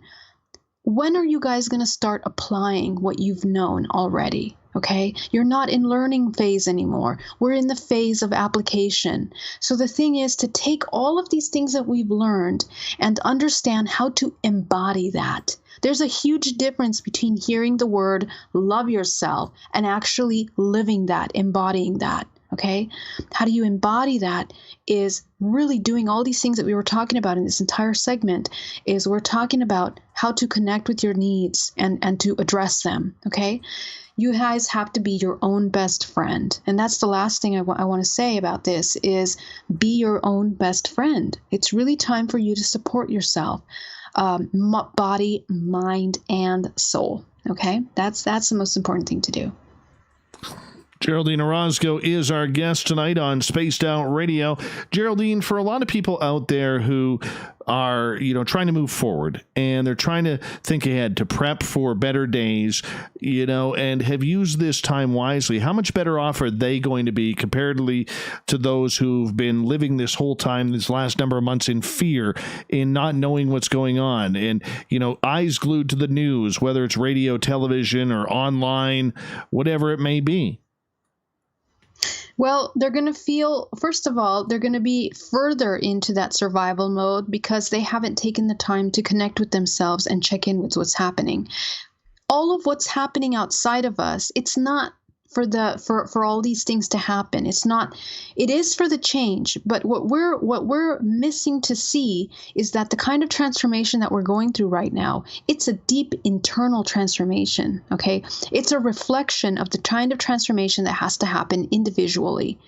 The entire world, whether it's the political aspect or the educations or the financial aspect of the world, we're not going to know which direction to take any of those things if we don't know what's best for us individually, okay? So you need to know that first. What do you need? And how are you going to get there?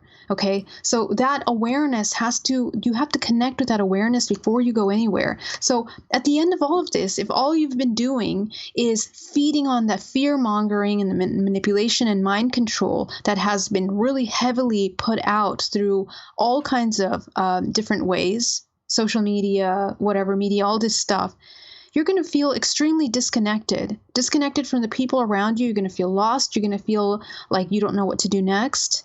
And you're not going to know in which direction to take yourself. And that really causes a tremendous amount of fragmentation and trauma. Okay. What's important right now is for us to inform ourselves by creating a really strong intuition. The intuition is the language, the unseen language of this entire universe. And it's almost as if just the way that there's a news, going through our media station right now, they're telling us the news, telling us information. There's also another level of information that we need to be tapping into right now. That information is how we are going to be changing collectively. Right now, if you take a look at the regression that I did with Alba Weinman 133, a couple years ago in 2016, I talked about this wave of red energy that was going to come into the world, okay? What that red energy is fear and the manipulation of fear. That's what we're going through right now, okay? And one of the things that I said, I just reheard it the other day, and I was surprised how incredibly fitting it was to the time that we're going through right now. Those of us that are in a constant survival mode, that are disconnected from our bodies and that dialogue, this is how the earth purifies itself. It's weeding out the unconscious from the conscious, okay? And this is not something that's being said right now to cause fear or anxiety. It's the opposite. We have all the tools that we need in our hands right now to become aware of our body and our mind. We have to do that. Okay, so the more that we feel like we need to run away, the more you need to sit down and connect with your body. And when you do, you're going to realize, oh my God, where have I been? Why haven't I been doing this sooner? You're going to have a really nice day. You're going to be connected with your body. You're going to be calm. You're going to be in control of your emotions. And you're not going to be feeling like you're constantly being taken through an emotional roller coaster, which is what's happening to the most of us right now. Okay, so it's really important. That strong foundation is what happens when the human comes into alignment with itself. Not only with yourself. When you ground yourself, you're aligning yourself with the toroidal field of the planet Earth. You're connecting with nature. Okay, we are these, we live in this physical shell, which is a projection of all of this infinite consciousness as it manifests in the three-dimensional plane, in the physical plane. But what makes these bodies function in this planet Earth is the natural environment that we live in. So we have infinite fountain and access to life force energy through the oxygen we breathe and through nature, grass, go step on grass, go walk outside barefoot, all of these natural things that science has proven that helps bring the body into a rebalanced state. Okay, this is all regular basic stuff that we all should know. So we need to start employing those tools that are available to us free, openly accessible. There's no excuse for you not to be able to use that right now. Those are my 2 cents. Well, I think that's about 4 cents worth right there. Okay, well, I really do. No, I thought it was very, very well said. And as we got about 8.5 minutes here before we got to go to break at the top of the hour, Geraldine Orozco is our guest tonight. I think it's right because, looking at what Corey was saying in our chat room, he says fear breeds anxiety and causes pain and suffering. The only thing to fear is fear itself. Yeah, that's right. That's right, Corey. You got it. You totally got it. That's exactly right. All right. Let's get to Cherie here. You know Cherie. Beautiful, lovely, and talented Cherie. Oh, yes. Ariano, right? Ariano. Yes. Hey, I pronounced your last name right. Yay. You did. I'm excited. I'm excited. Yeah. And she is asking, Geraldine, why do some who focus on the chaos in the news create one timeline and others who don't tap into the fear in news create another timeline? And where do we all end up? And hi, by the way. And she waves at you. Hi, my love. So good to hear from you. Well, here's the thing. And this is what causes us a lot of stress. Okay. We forget that we live in a dualistic expression. Okay. There has to be, in order for us to live in what we live in, physical and non-physical, let's say light and dark, good and bad, positive and negative, okay?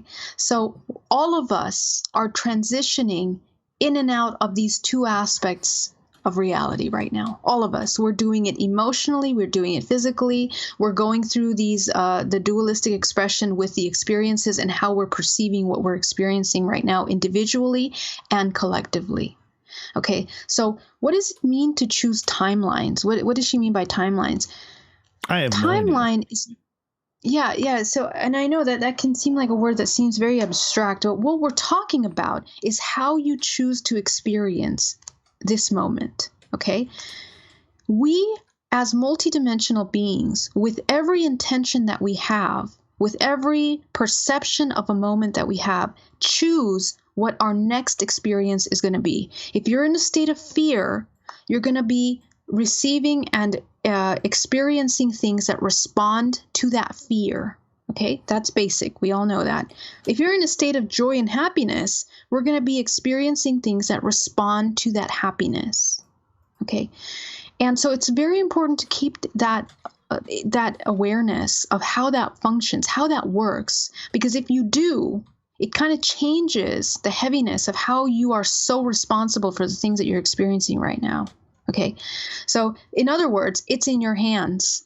Everything begins and ends with you. Let me say that again. You are the Alpha and the Omega. You are this infinite consciousness right now that has fragmented as it manifests into the physical, which means that you are now a dualistic expression of the infinite. Okay? And that means that you have a choice of experiencing this human body through suffering or through joy. It's really that simple, and yet the steps to get to either one of those, we tend to be more familiar with suffering than we are with joy. Okay, because we have been trained since children to be in constant survival mode because of the systems and the highly compartmentalized societies and systems that we've been acquainted with. So in order for us to come back to being acquainted with more of a joy, we have to kind of deconstruct and leave behind the programs that cause further fragmentation. Fragmentation is exactly what Corey was saying earlier, is the fear. Fear is the belief that we are separate, that you and I are alone, that we're abandoned, that we're helpless, when in reality, we are one organism experiencing everything that's happening right now. One. Okay? And everyone that we come into contact with is a direct mirror of the things that you're experiencing right now. So this is how we manifest. If I'm feeling fearful, I'm attracting people that are feeling fearful, and I'm bringing them into my space. I'm experiencing with them. I'm talking with them. I come into anger with them. I want to react with them. And therefore, my response to the things that are happening collectively are coming from that perspective. I have then chosen a timeline, which is now like a snowball developing as a result of that emotion, of that thought. If I choose joy, and if I choose to come into a state of peace, and I take ownership of myself and my body, I am responsible for my emotions, I'm responsible for what I'm feeling, it's going to take a whole different shape to what I experience. I'm going to be attracting those kinds of people and those experiences. I'm going to look at the world and what's happening in the world around me with a different light. I'm not going to come into a victim mode. I'm going to come into a mode of ownership of my emotions, which empowers me to be in control of my space here and now. Okay, so this is how we choose timelines, and we're doing this individually and we're doing it collectively, which is really can be very scary, guys. Because if all of us go down the road of going into a state of fear, then we're collectively creating a lot of suffering, right? And this also is a demonstration of how powerful we are, you guys. Don't forget, there is a 1% here that is in control of the majority of the systems that are running the show right now. Don't forget that. 1%, which means there is a whole other percentage of a whole human race that has the ability to stand up and say, we no longer want to continue going down that path. And the path should be one of this, love and this responsibility of the self. This is the road to change. So this is the invitation, is to choose that responsibility of yourself and to begin to change things from the inside out. That's the only way to change. It's the only way you can. It's all about you and what you do. And I think that's such a deep message that you have given tonight, which is so different from what we have received in the past from you. And when you have that mental release of everything that you just say, screw it, I'm letting go, I'm making this about my time and me, how much or how quickly does your body actually start to heal? So quickly, Dave. I want to give you an example, you guys, and I'll share this with you because it's so important. I started to feel very exhausted, very, very sick, very tired. I had like fatigue, a couple months ago. And I had to sit with myself and say, okay, Geraldine, what do you need? What do you need? I need to practice what I preach, what I know, apply this wisdom and connect with my body. And a lot of things started to come up, understanding what my body needs for my health. So I did the change. I changed my health. And within a week, I went through a transition point, which it wasn't pretty, right? I went through this detox, and it was very difficult for my body. Like I'm telling you, when we're changing, when things are transforming, it has to go through, it's got to go through the turbulence in order to get to that smooth space sometimes. And that's okay. Please understand, the spiritual path is not for the weak of heart. It's not for the coward. It's not for the person that's in denial. It's not for the person that's fearful. It's for the person that's brave, that is not afraid to look at reality and their own truth, even if it's ugly. Okay, so we got to go through that part, and we have to be really nurturing to that transition. That's something that we forget to remember about the spiritual and awareness and becoming conscious. So you go through the detox, and then within that next week, not only did I have ridiculous amounts of energy, but I could think better. I was clear. I was focused. I sat down and got so much done. And 1 month later, I mean, I have accomplished more in 1 month than I could do in the past year. Okay, so this is just me giving you an example of how I did it for myself. And I'm getting phone calls from my clients that are doing the same. They're starting to apply these lessons of self-love. They're practicing. They're doing the work. They're meditating. They're looking in the mirror. They're talking to themselves. They're applying what they think they need, and they're making the change. So the thing is, you know, when in your life are you ever going to have an opportunity as you have it now, where the whole world has stopped? You might be working from home. Yes, your future might be uncertain right now, but are you going to go back to the same? Never. You guys, we're never going back to the same again. And we shouldn't. We shouldn't, because the same wasn't working anymore. Okay? We got to change that. You weren't healthy. You need to be healthy now. Body, mind, and soul. It has to change. Geraldine Orozco is the spiritual you. We got it for another 30 minutes here on Spaced Out Radio as we look to make the turn into hour number 3 on the big show tonight. Geraldine's websites, BayAreaMeditation.com, GeraldineOrozco.com, Fantastic Hair in San Francisco.com as well. Geraldine will be with us for another 30 minutes, and then we're going to connect up with Drex in Vancouver, the news, and the thought of the day. Jam-packed hour 3 coming on up. Oh, yeah. Fantastic. Dave, am I going to have to go register that domain now? You probably are. I'll be right back, sweetie. I just got to run my dogs outside. Oh, and I have to tell you, I love the response I get for Little Brother is Watching from Spaced Out Radio fans. It's amazing how music can inspire and make people think deeper about what's going on in the supernatural world. You can head over to my website, bumblefoot.com, to check out my music, my guitar workshops, my touring, even check out some of the hot sauces that I'm working on. And make sure you keep on listening, because with Spaced Out Radio, you know Little Brother is watching.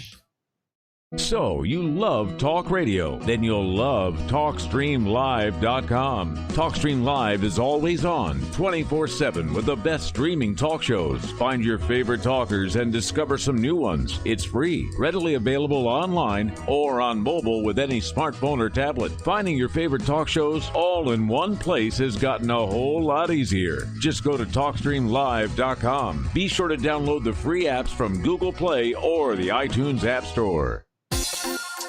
For the price of 1 cup of coffee a month, you can become an SOR Space Traveler. The Space Travelers Club is a place where you can interact with other listeners, either live during the show or on our great forum. We want your stories, pictures, comments, and ideas. You'll get live video streams, exclusive content, and be a part of our newsletter. Stay in touch with everything SOR. The Space Travelers Club is just $5 a month at spacedoutradio.com. Hey, Space Travelers, this is John Resig, founder of the Chive and Chive Charities. If you know anything about our website, you know we like to do things a little differently. We're not some faceless organization collecting money for a nebulous cause. Our donor dollars go directly toward life-improving items. Then we give those items directly to an underdog who needs it most. To become a donor with Spaced Out Radio's official charity, Chive Charities, just go to chivecharities.org/donate. Hello, Space Travelers. It's me again, Carl. Don't forget to join the Space Travelers Club for just $5 a month, and follow Spaced Out Radio on Twitter at Spaced Out Radio. Our Instagram, Dave Scott SOR.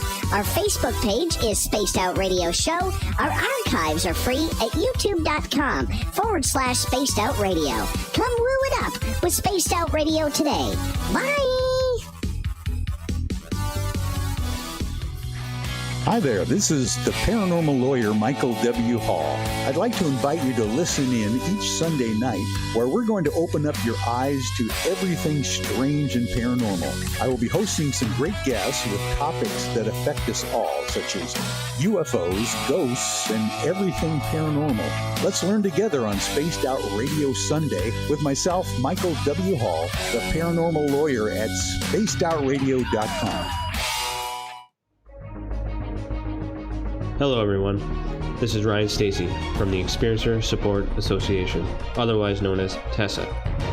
We're glad to team up with Spaced Out Radio to help investigate your experiences on the SOR Sightlines report. Together, we'll investigate the strange sightings and occurrences you've had. We're looking for answers just like you. So fill out a Sightlines report on the Spaced Out Radio website and let's figure out what's going on together.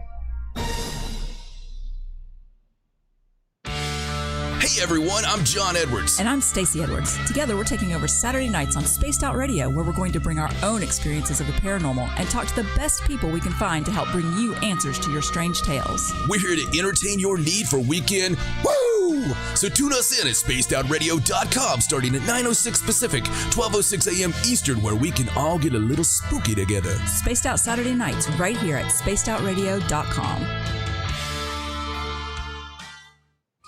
We're adding to the entertainment online for Spaced Out Radio. I'm Amber Beckrud, and I want to invite you to subscribe to our YouTube channel and check out Cryptid Tales, where I will take you on a journey into some of the strangest legends and lore from around the world, relaying the stories to you of the strange creatures and experiences that people have had throughout time.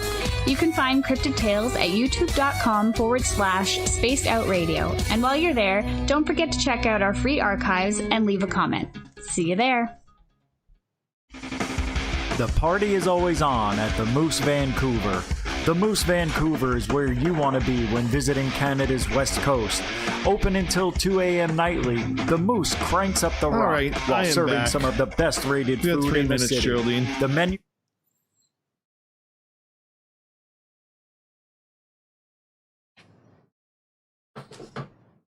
She's not back yet. All right, I see a few questions here. I will get to those when we come back.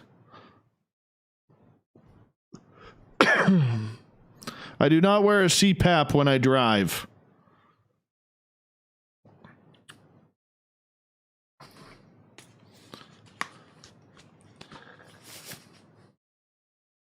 Mm-hmm.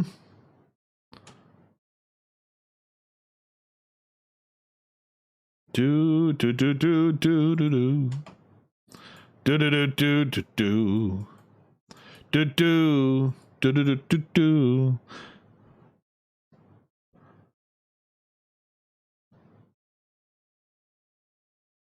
The kitty is fine. Kitty doesn't care for me. Doesn't give two shits about me.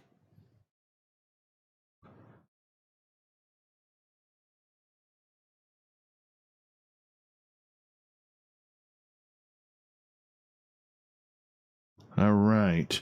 We got about 90 seconds. Geraldine, are you back yet? Hello, beautiful, lovely Teresa. How are you, gorgeous? Good to have you here. Thank you for tuning in. I put my hair down just for you because I knew you were coming. I wonder if Geraldine is sitting there and realizes that she forgot to hit her mute button. How many gnomes fit in Geraldine's pocket? Well, Geraldine's pretty petite. So I would say... All right, I'm back. Geraldine, how many gnomes can you fit in your pockets? Because you're pretty petite and tiny. How many gnomes? Infinite amount of gnomes, Dave. I have a magic pockets over here. Wow. Okay? Wow. Yeah. Hey, by the way, do you mind if I give you a call in the next day or two? I forgot to ask you something earlier when we were talking. Absolutely, yes. Yeah. Please do. Yeah, that'd be kind of cool because I have an important phone call to make on Friday, and you know the person, so I wanted to just ask you about that. All right, let's do it. Give me a call. All right. Thank you to Autopilot, Grendel, and Adam for the super chats tonight. We're going to kick off hour number 3 of Spaced Out Radio. Don't forget to give us a thumbs up if you don't mind, and hit that subscribe button as well. Here we go with hour 3. Would you like to connect with us? Head to spacedoutradio.com for all your latest show info. And here we now, go. Back to Dave Scott and SOR. We're underway in the third and final hour of Spaced Out Radio tonight. I am your host, Dave Scott. Really appreciate you all taking the time to tune us in, and we say hello to everyone listening in on our terrestrial affiliates across North America. Hi, Chuck, down at KZAX in Ridgecrest, California. On the digital side, we're on TalkStream Live and Revolution Radio. Be sure to tune us in there. Remember, you can check out all of our archives for free by going to youtube.com/Spaced Out Radio. Just do old Davey the favor, hit that subscribe button. The Desert Clam has set the password for tonight in the SOR Space Travelers Club. La Crematory. La Crematory is your password. Use it wisely, Space Travelers, as the Clam sets the password each and every night right here on Spaced Out Radio. Our website, spacedoutradio.com, where we have a plethora of features for you, including rocking out to Bumblefoot and doing a little shopping and reading at Captain Shirk's SOR Newswire. We really appreciate that. Follow us on Twitter at Spaced Out Radio for the show. And my personal handle as well, at Dave Scott SOR. For the final time tonight, we introduced Geraldine Orozco from The Spiritual You. Her websites, GeraldineOrozco.com, BayAreaMeditation.com. She's pretty phenomenal. And Geraldine, we got a couple of audience questions for you, if you don't mind. Yeah, love it. Let's answer them. All right. Mark is asking, how do you handle being an abductee by tall grays? How do I handle it? You know what? My journey has been very interesting. When I first got abducted in 2013, I actually kept it very quiet for many years until 2017.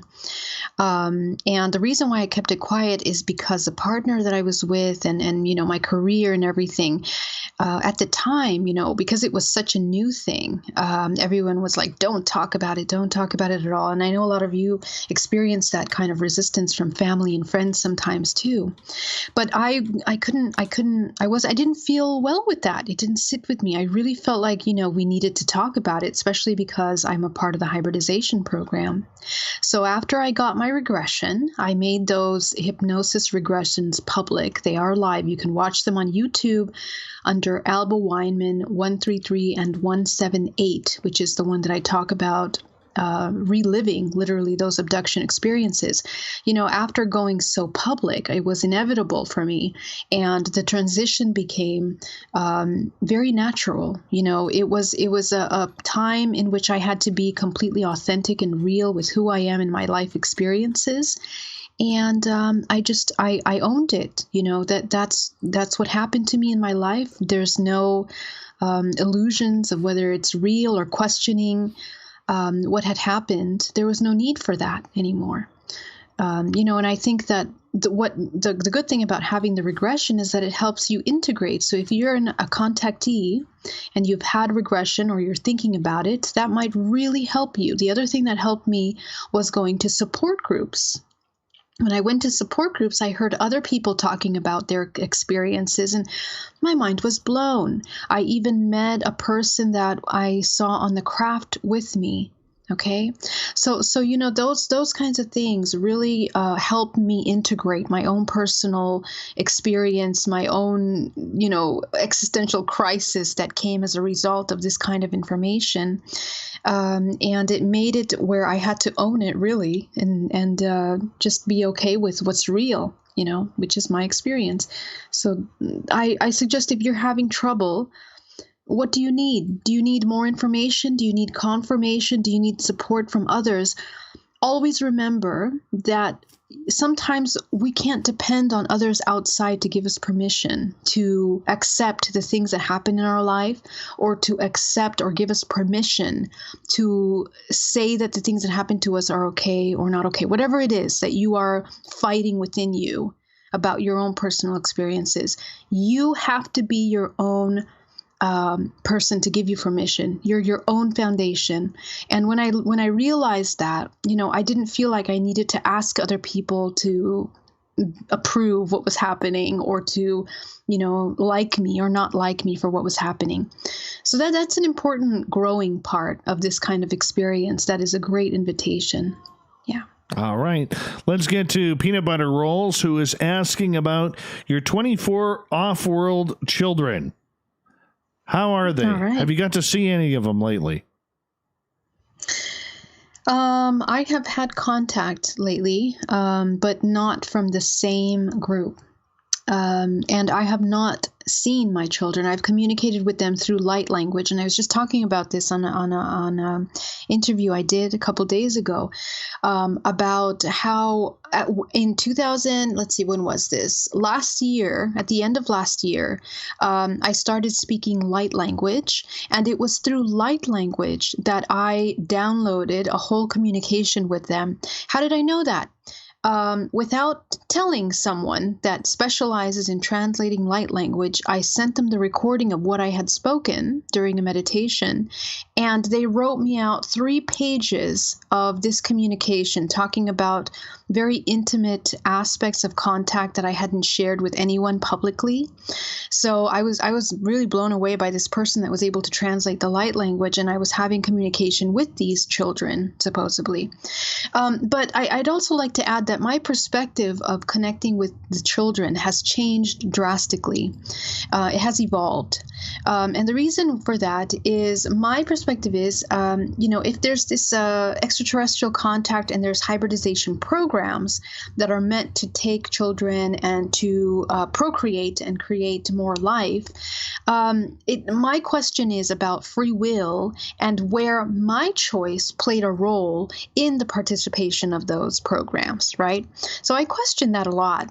And what I felt is that during the time of making the decisions of choosing to participate in that, there wasn't, or there was a lack of awareness on some level. Okay.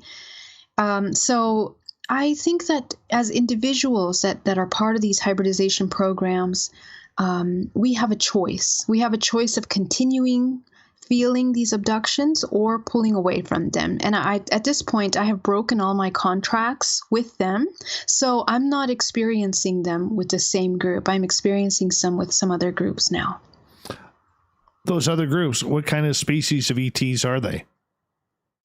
The ones more recently, actually a couple days ago, and actually last night, Dave, I had a very interesting experience of being on board a craft. And this is not, even though I'm quite immersed in this extraterrestrial topic, these experiences don't happen every night. They happen maybe every couple months, every 3 months or something like that. Okay.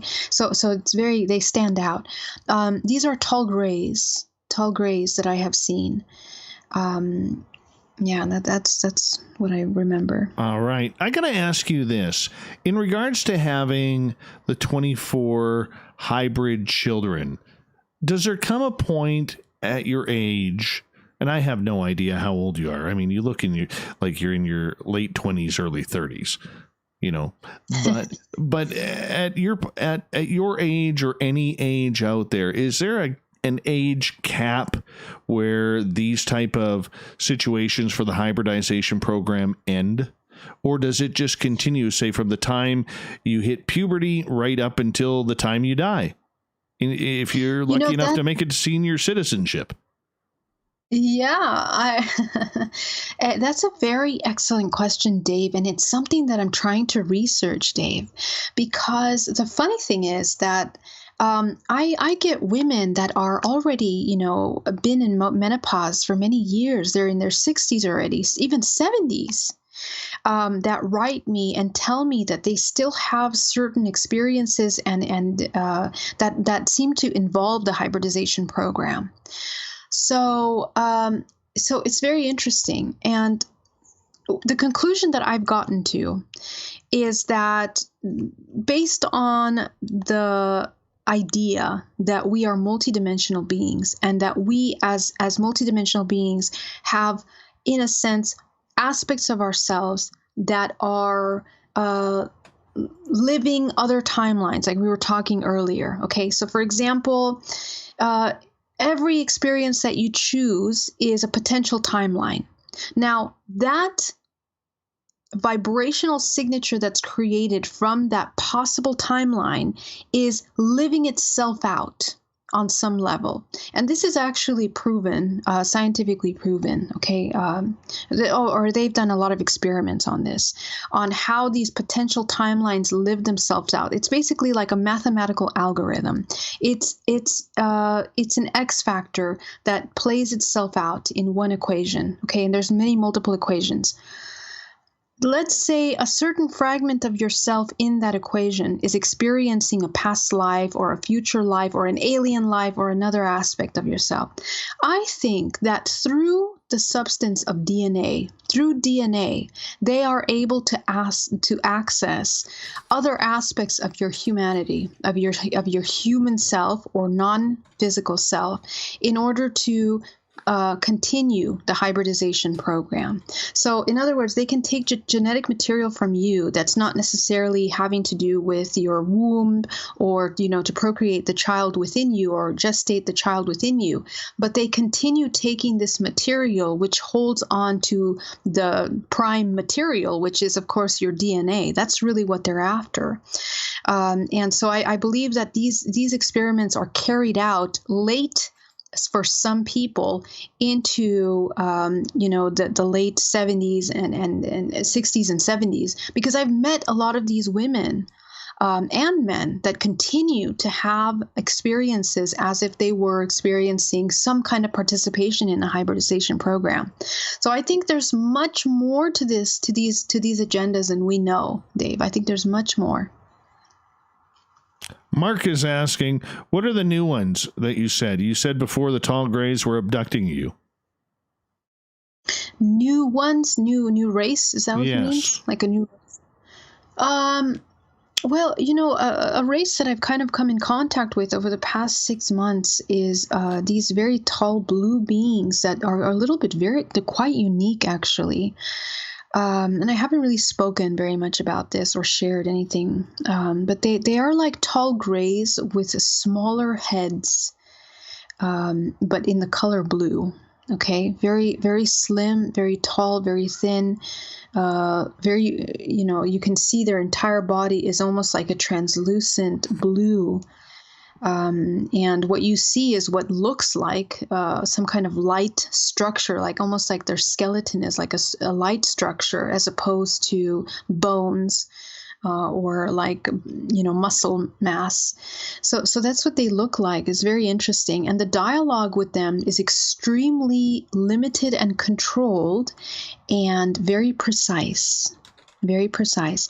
So I've kind of been, I just became acquainted with them and just to see what they were all about. But as you know, believe it or not, I'm also quite skeptical when it comes to meeting any kind of entity or any kind of external intelligence of any kind, because I'm very cautious of employing my free will and really choosing carefully who I choose to interact with.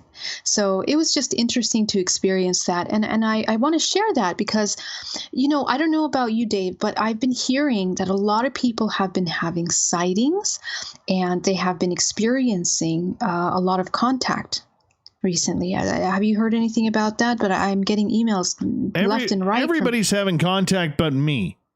Everybody is. Oh, Dave, you've just had such an interesting thing happen to you. What? Remember, I get you were nothing. talking about your thing. No? At the conference, you were talking about that event so recently. I know, but that's died off. It's died off. We need a new one. Okay. Yeah. I am going to look for Dogman on the weekend. Oh, okay. Yeah, well, that should be interesting. Yes. Mm. All right, let's get to another question from Chris. He's asking, can ETs use radio and YouTube to piggyback on the frequencies to find more people for their program? I would like to answer this question in a way where we can talk a little bit about channeling. Okay. I think that one of the ways that intelligences permeate the veil, come in through this veil, is they are connecting with people through channeling. Okay. And so that's why discernment is incredibly important right now, because more than ever, people that are learning about, it's becoming a mainstream thing, this thing about, first we started with yoga, then it was like, meditation studios everywhere. And then the mindfulness trend was really big, especially here in the Silicon Valley. Mindfulness is huge. So we're kind of approaching this topic little by little, and it's becoming a little more mainstream, where we're questioning consciousness, we're questioning all of these interdimensional aspects of ourselves, including metaphysics, right? And so what we're considering is the idea that now people are experimenting with the idea of developing their psychic abilities, and that makes them available to a range of frequencies and organisms that are intelligent organisms that are out there. So they connect to you and they channel through you and they bring information. The question is, who are these beings? Are they malignant? Are they positive people? What are they? What are they? Are they positive beings? So our discernment is incredibly important. And even though some information that comes through can seem so high vibration, you have to very carefully listen to what they're saying to be able to discern whether it is truly pure information or inverted information. I personally, as you know, I'm not in the thought of connecting with anything external other than what is coming purely through me and my higher self, or whatever is manifesting as my higher self. And I'm very clear about that. So I think that a lot of extraterrestrial groups tend to utilize humans potentially as hosts in order to bring in information. And it's not to say that that's good or bad. I just think that it's a channel and a way for them to communicate. Just the way that, we have these, crop circles and other phenomena and anomalies that happen, which we can't explain, that are in some way communications from the other side, beyond the veil. I think that's one of the ways. And that's one way that I've seen that works, not just from extraterrestrials, but even from terrestrial programs, utilize mind control to have a host and channel through that. So from that sense, you can say, maybe some YouTubers out there or some healers or something like that sometimes are playing out some of these roles. They are being directed, in a sense, by some of this intelligence. I think it's important to be aware of that. Fitness Girls on our YouTube chat is asking, what are your thoughts on Stephen Greer's CE5 protocols? Oh boy, yeah, that's a question. What are my thoughts? Well, let me piggyback on the last thing that we just talked about. Okay, if I believe that there is intelligence that is open to communicating with us through means which may or may not be an invasion of our free will or a manipulation of our free will,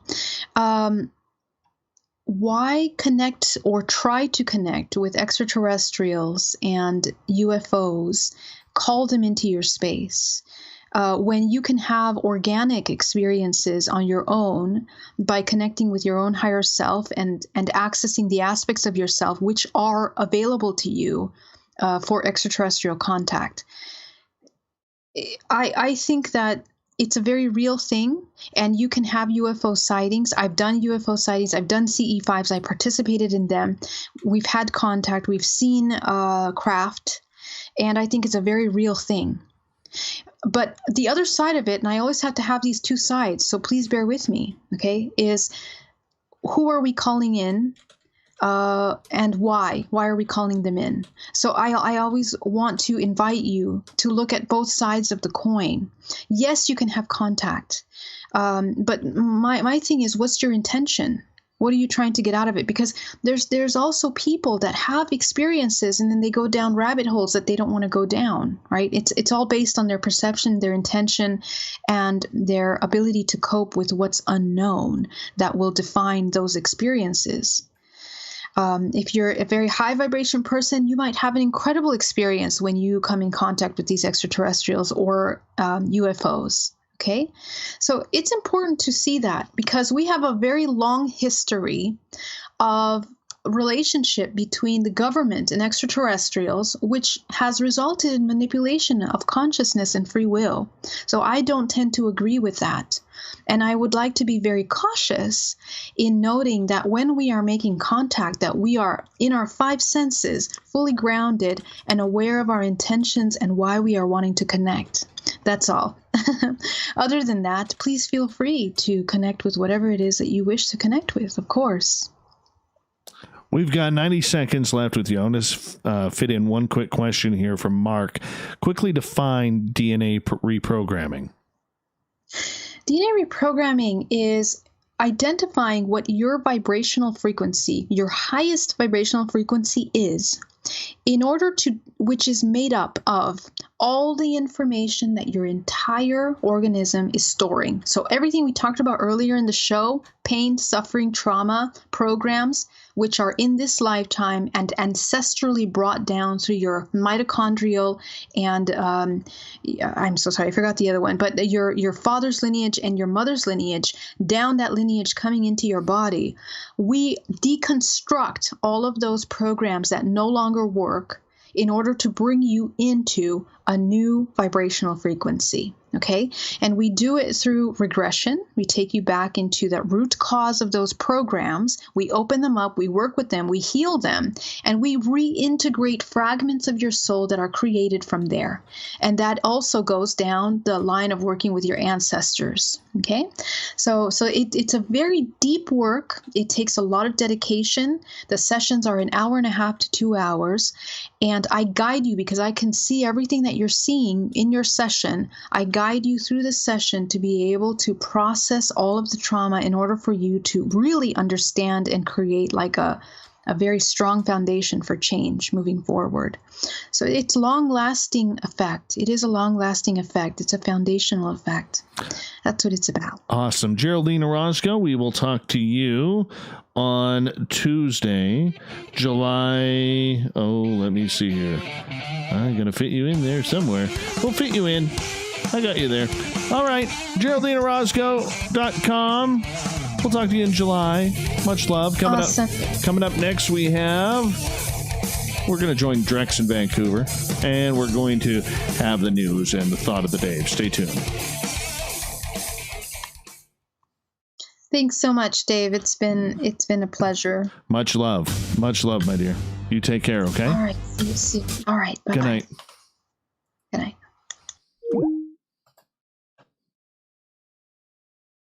Hey, Corrins, sending you a note.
I'm just setting up the news, everyone.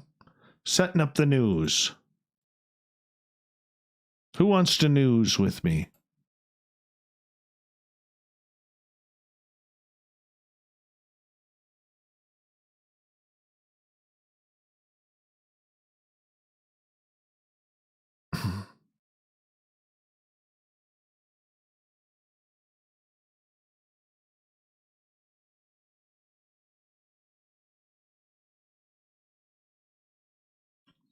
All right, where's my news?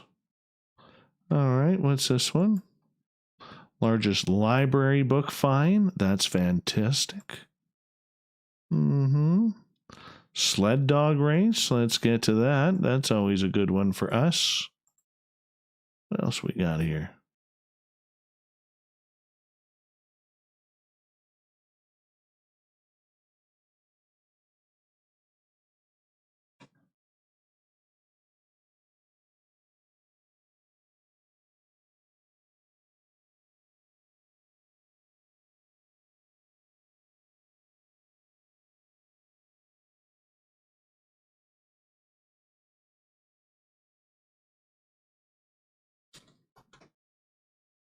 Let's see what's happening in Canada here.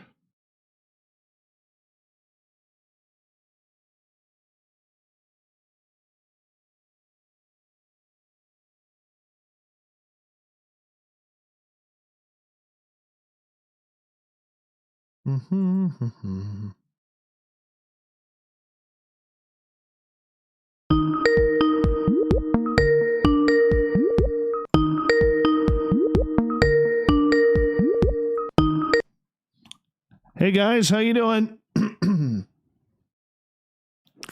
Hey Dave, just one sec here. I just gotta put somebody on the phone here. 1 sec. Oh yeah. How's it going tonight, Dave? Good, doing good, man. Doing good. How you doing? Right on. Yeah, I'm doing okay. Our timing's been a little screwy, but we should be coming to you at the agreed time, 36:30. Yeah. Drex just wants you out by 46. That's fine.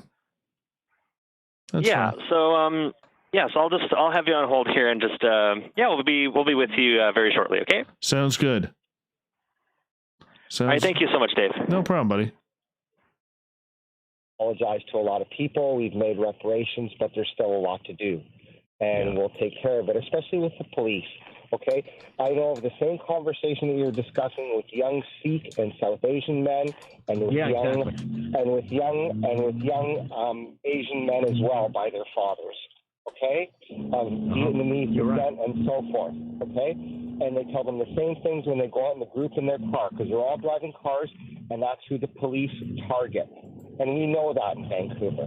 No, absolutely, absolutely. If there's a car full of young brown guys, that car is getting pulled over at some stage. Alex, you are absolutely right, and that's why someone says, "Hey, Alex, thanks for the call." That's why when someone says to me, "Oh, you can't compare us to America," no, we actually can. We have the exact same problems. They just look a little bit different. We have the exact same problems. Seriously, a car full of young South Asian men, it's going to get pulled over. In some places in this country, a car full of South Asian men is an automatic trigger to police that there could be some sort of gang activity going on. I'm not saying all police, but I'm saying some. Right? So we have the exact same issues. They just look a little bit different. Like all of us, we all look a little bit different, but we all have this ingrained thing in us that makes us go, oh, I don't know. All right, let's bring in our buddy Dave Scott from Spaced Out Radio. He joins us every single Tuesday night morning across the country to go through the weird and wonderful things that happen in the sky or happen in the forest. Dave Scott from SpacedOutRadio.com joining us from his studio in the interior of BC. Sir, how are you? Welcome back. Mr. Drex, it's always a pleasure to have you on Spaced Out Radio. Us on with you and your beautiful audience. Let's get weird. Let's just get weird. How about that? You and I had let's get very weird. You and I had a discussion a few weeks ago about this American company called SkyHub. Just for our listeners, I know that your listeners are probably very aware of what they do, but for our listeners, just explain quickly exactly what SkyHub does. Well, SkyHub is made up of a number of very, very brilliant scientists who are all believers in the UFO phenomena. Now, some of them have government ties. Others have major university ties with teaching in science and mathematics. And a couple of guys who I know on the board, a guy named Steve McDaniel and Bob McGuire, they hang out and they decided, you know what, let's get into this UFO field. Let's see what's going on. You know, all these sightings going on around the world. People cannot be wrong with what they are seeing. You know, some obviously would be, you know, because there's drones, there's hot air balloons, there's skydivers, airplanes, whatever. But they wanted to see what was out there. So they developed SkyHub, which is it's a prototype right now, which is like a fisheye camera lens that hooks up to your internet. It will eventually be available to everybody to buy worldwide, and they're doing it as cheaply as possible. They're hoping to be around $100 American when everything is said and done. And let me tell you this, they decided that they were going to build one of the prototypes. Now, it's not over yet, okay? They're still testing it out. And one of the test sites is in one of the members' homes in Houston, Texas. Well, this is the video that I sent for you, and I hope you post that video on your Twitter handle. It is, and I'm just bringing up the video now, and I'm gonna post it here in a couple of minutes. But you said to me, you know, scan to the 2-minute mark. So I scanned to and I'm looking at the video. I'm thinking, all right, this is an aerial shot. It's a fisheye lens. I can see some thunderstorms in the background of one of the shots here. So I scanned to the 2-minute mark, and then suddenly there's this weird flashing thing right in the middle. And look, when I generally look to the sky. And see, you know, a traffic helicopter or something in the sky, I don't always see something flashing that fast. It usually flashes a lot slower, sorry. But this thing just sort of settles into the middle and just stops. Yes.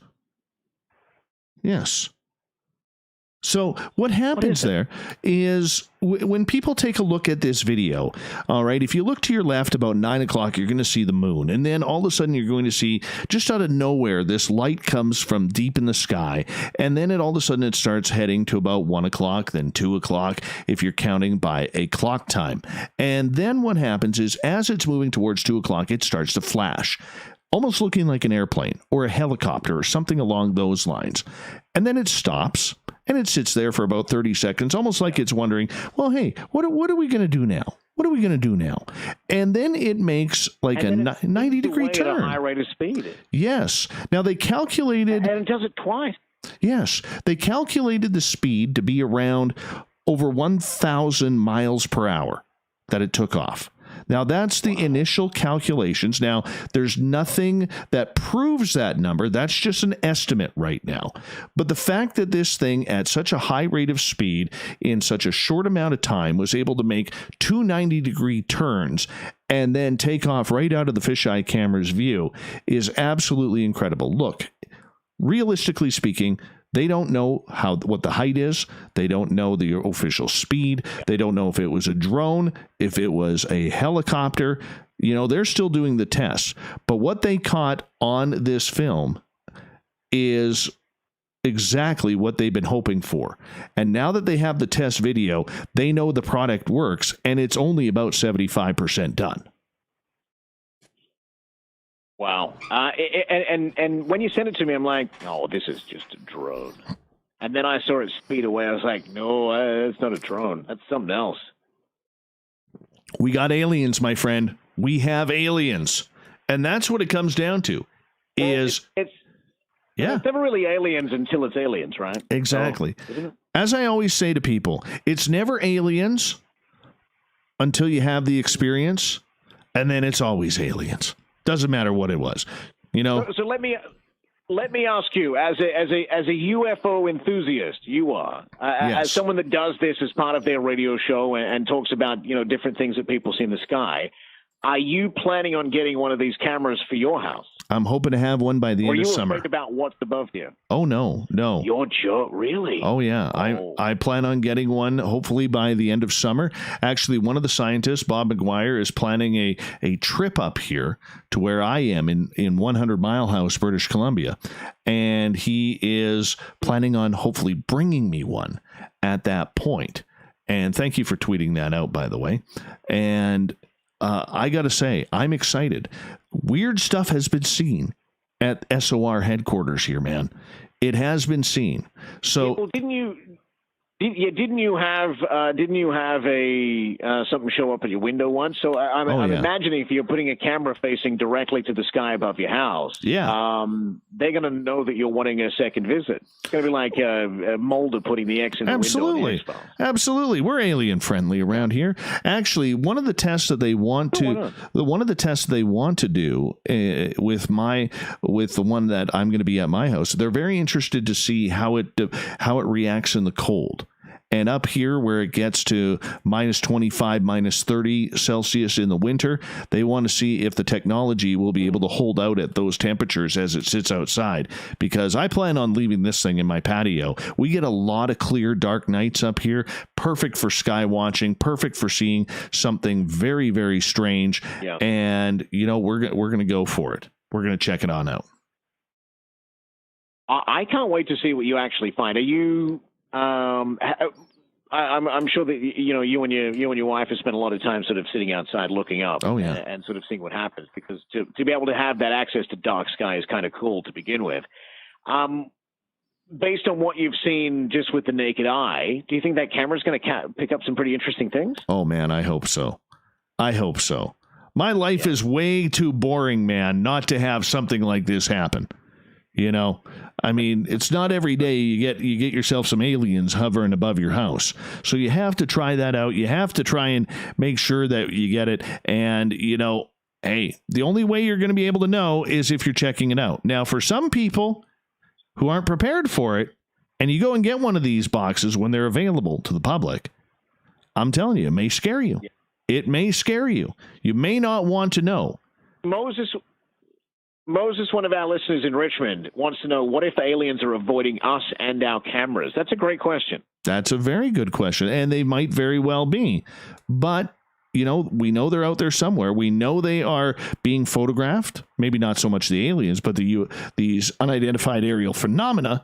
But we have to be able to get the science behind it. And that's the whole goal behind this SkyHub team, is to try and get and figure out the science behind it. What is the technology? What are they doing? I mean, for all we know, this technology may be human. Okay, it may be militarized that only flies at night. And look, like I said to you, when you first sent me the video, I always walk into whatever you sent me, and you know this, with my healthy hat of skepticism on. Yes. Right? And most of the time I'm freaking out by the end of it because I'm scared about what's happening. Yes. But when I looked at this video, I was like, I went to 2 minutes and I went back 30 seconds. I went back to a minute 30 where this thing sort of enters the screen.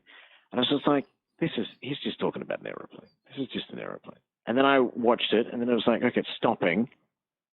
Like, it's flashing really fast. No plane lights actually flash that fast. The video certainly hasn't been sped up because the thunderstorms look like normal thunderstorms to the right of the screen. Yes. And then to see it dart off at an angle, I'm just, what? Yeah. So there's something there. They caught something. What are the folks on the internet saying that is in 30 seconds? Well, 30 seconds, what they're saying is this is something potentially phenomenal that we caught. The team is saying, look, we caught something great. We want to be able to do the science on it. We have to improve the product. But the one thing that they are very proud of is that the first stage of testing actually caught something, and they're very proud of that. Good job. Good job. I like it. But then again, some people are going to think it's a man-controlled drone, but there's always going to be healthy skeptics, isn't there? Absolutely. But that's what we got to prepare for. That's what it's going to be with everything. By the way, I know you got to go. All right. And I got to get going here too. I just want to say next week, I'm hoping to update you. I'm going on a potential Dogman sighting here in 100 Mile House. What? Dogman. Dogman sighting. We'll get an update next week. Dave, thanks so much for jumping on our show, man, and thanks for having us on your show as well. We appreciate it. Have a great night, Drex. Thank you so much. All right, we're going to get... Go. Dave Scott, Spaced Out Radio. We are going to get to the news now on Spaced Out Radio. Captain Shirk's been waiting for this all night long, so let's get it done.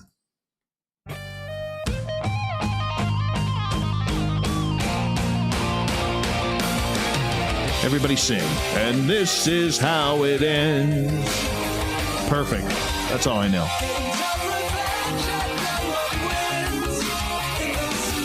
The news is always changing, which is why we bring you the SOR News Wire at the back end of every show, where we get to the weird, the strange, the wacky, and sometimes the grotesque. Ugh. A California man was recently arrested after police said he murdered a relative and was caught by authorities eating her body. What? Where do you find this stuff, Captain? Oh, disgusting. Yeah, police say they responded to a Richmond residence after a report of a disturbance. When the officers arrived, they said they caught a man in the act of cannibalizing the victim. Both names of the suspect and the victim have yet to be released, police added. Following the incident, police said they took the man into custody on suspicion of murder. Suspicion? How is this suspicion? He had a fork and knife and a napkin wrapped around his neck while he's chowing down like it's Kentucky Fried Chicken. It's horrible. Like, what is wrong? Oh, man. Like, there is nothing about the human body that I can say looks edible. In fact, if I was stuck out in the ocean and literally I had a choice to make between eating a human or jumping into the mouth of Jaws, I'm jumping into Jaws. Okay? Jaws can have me for a meal. He's probably hungry, even though I've whittled away to nothing by that point. First time in a long time I had been thin. But I'm sorry, none of you look edible. None of you. What is this going on? Why does suspicion of murder? You caught the person red-handed, having a little grandma fillet or sister fillet or mother fillet or whatever it may be. Terrible. The poor victim. Poor victim. My goodness, that's just disgusting. Two Montgomery County teenagers who started helping their grandparents during the novel coronavirus outbreak have turned their goodwill into a nationwide volunteer delivery service with 14 chapters right across the United States right now.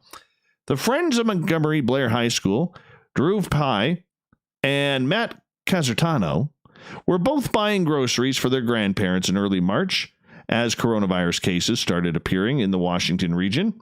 That's when Drew realized the greater need and a possible solution. There are plenty of older Americans who don't have younger relatives nearby to help during the pandemic. So the two young teens created Teens Helping Seniors, which connects older adults with volunteers who will deliver groceries and other supplies right to their doorstep. They developed the idea in March, just before schools closed because of the outbreak, which suddenly gave them and their classmates a lot more time to volunteer and help out. Matt said they originally planned for Teens Helping Seniors to be a network for classmates in their high school, but within a week they started to expand because of the demand. By the end of the second week, the boys already had their first chapter outside of the county in Albany, New York. The group now has more than a dozen chapters, including one in Montreal. We've also been really rapidly growing demand. Drew says working out those kinds of logistics can be really hard. Most of the teens who deliver groceries have a driver's license, but Matt and Drew don't. Nope, they still ride their bike or carpool with their parents to a store to fulfill an order for a client. Their chapter has completed about 350 deliveries. One volunteer even presented a senior with a homemade birthday cake for his 85th birthday, free of charge, to go along with his groceries. That kind of blew my mind, the teen said, because the teen and the senior didn't know each other at all. I mean, they were strangers.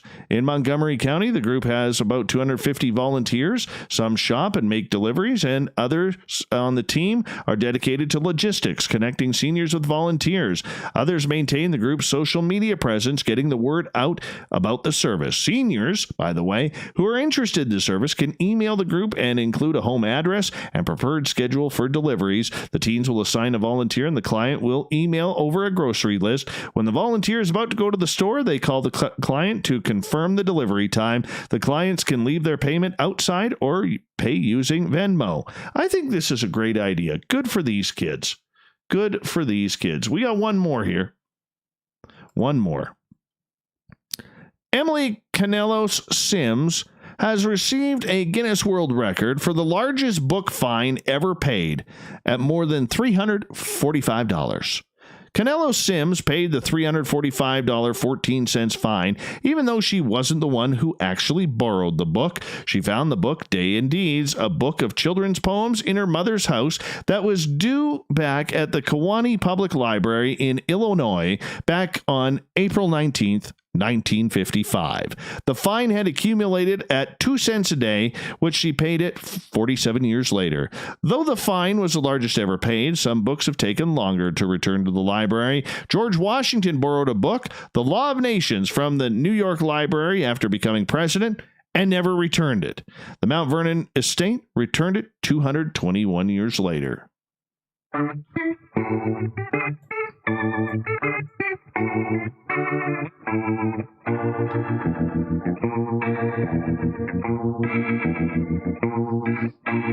Thought of the Day happens every night at this time, where we ask a question on our Facebook and Twitter pages, then read your responses on the air because we love the audience participation around here.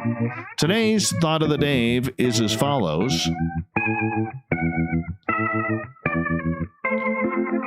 Being humorous, because we all could use a laugh right now. What else could go wrong in 2020? Start with Nathan. A goblin army could pillage all of our socks and demand more. Dave contracts alopecia and loses all of his hair and beard, then is forced to sell his 17 gallons of beard oil at a financial loss. Thank you, Marty, and thank you for the clown.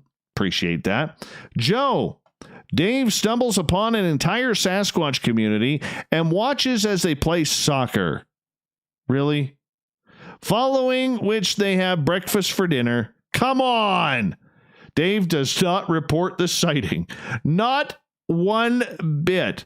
I am out of the Sasquatch game if that ever happens, Joe. All right, Mike.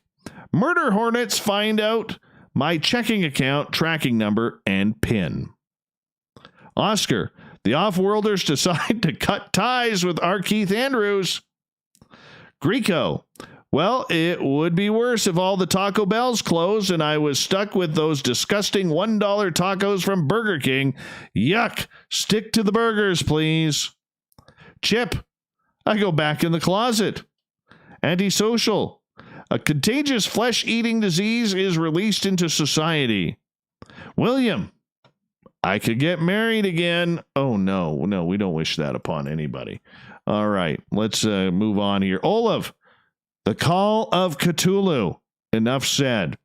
Graham, everything changes, but nothing is lost. Nothing changes and all is lost in this infinite universe and in the simplicity of love.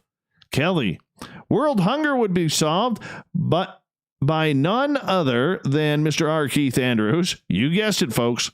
Black goo. Cherish. Well, I saw a tropical storm is developing over the Atlantic. Well, there's nothing funny about that.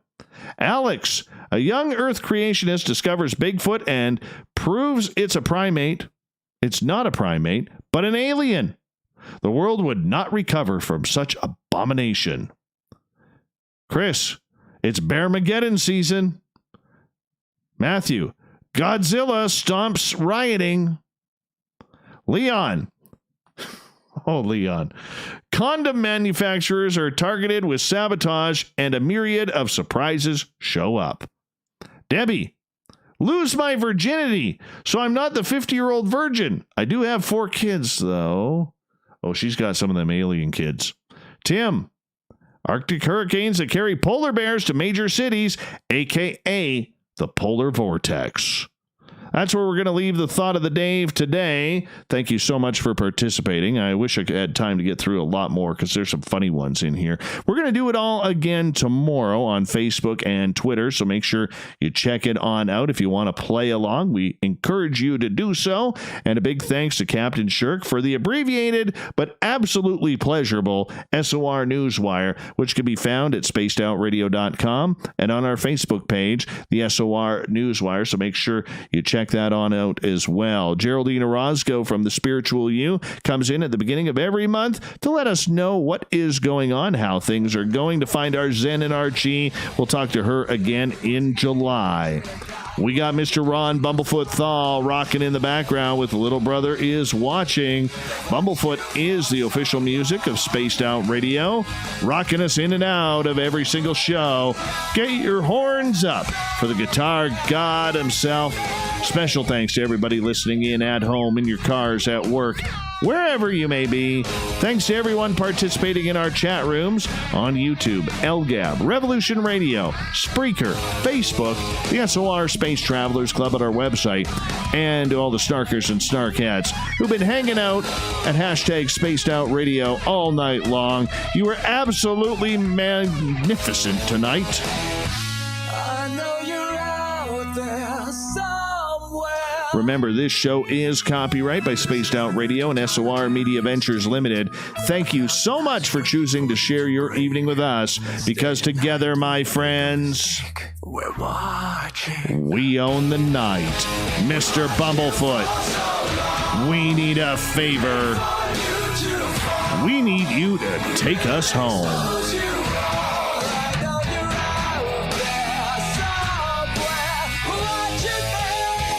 Have a great night, everybody. Remember, the Woo train may be parked for the night, but we'll take off again tomorrow. Your ticket never expires. Your seat is always available. Come join us for the ride. You deserve it. We deserve it. Let's hang out together. Good night.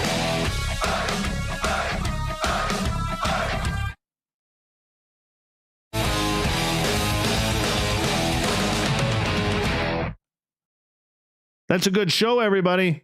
That's a good show. Oh, goodness. I forgot to sign that off. Oh. Uh-oh. Maybe I did. Maybe I did.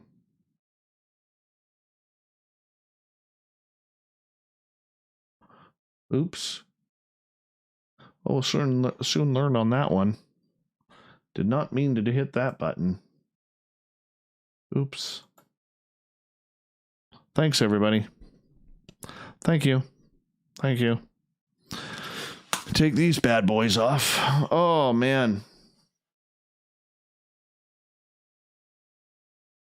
Oh, let's close that down.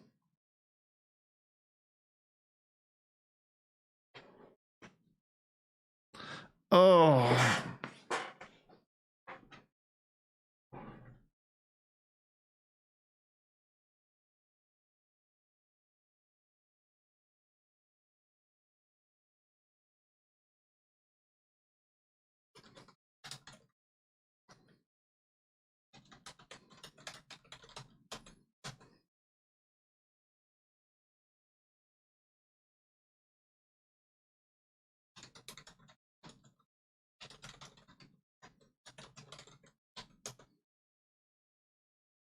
All right, let's get this going.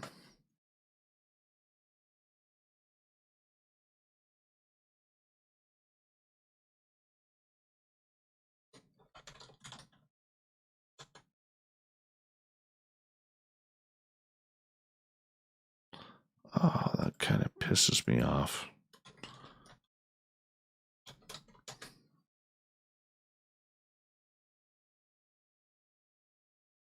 Hopefully that show ended. So I hit the wrong button. Otherwise, we might be in a little bit of trouble here. Oh no, it ended. Cool.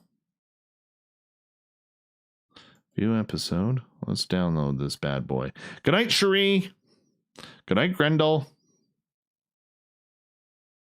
Thank you for the super chat. Really appreciate that. I want to download the show, damn it. Stop that console.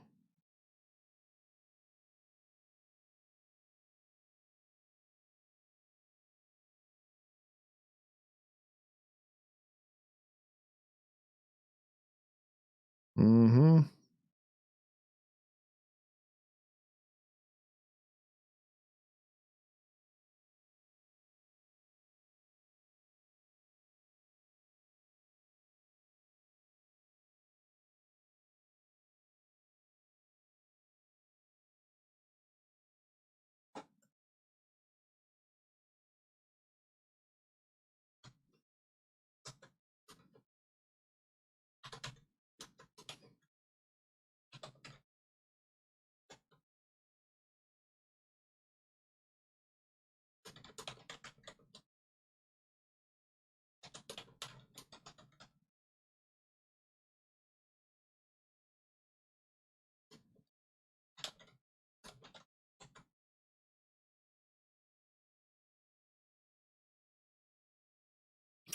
All right. All right.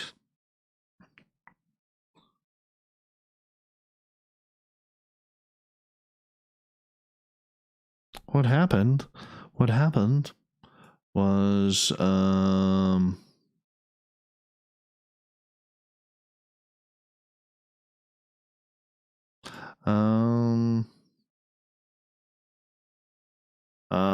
screwed up the audio right off the beginning. Hey, Lee, how are you? Oh, Eve, what are you eating? I can't even see your picture. I can't see Grendel's picture. I can't see Lie's picture. Spookles the cat has something white like a ghost on it. I don't know what Fitness Girls is.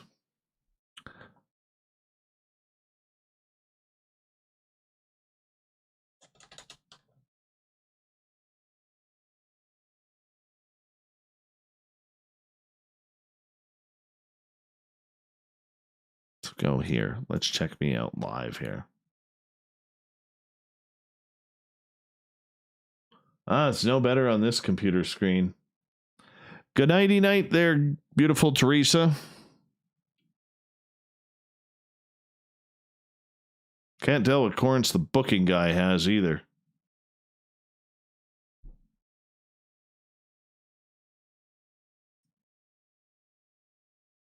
Good night, Lee A. One of these times we'll get that done, and next thing you know, got the old droppity box there.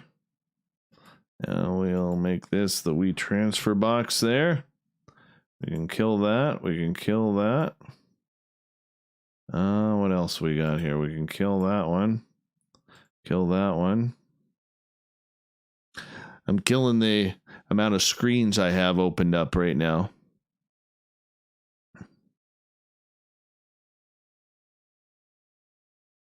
There's always UFOs over Utah.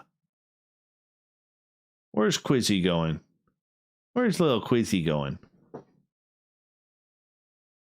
Everybody leaving me? Is that what's happening? Everybody leaving? There's like 48 watching. I'll give myself a like to this. 60 likes. That's kind of cool. 61. Very cool.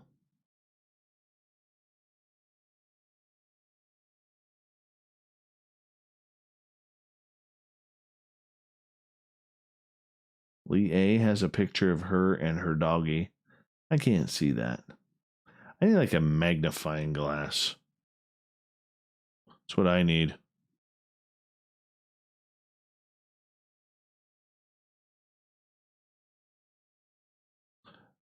I'll tell you what Fitness Girl's picture looks like to me. It looks like it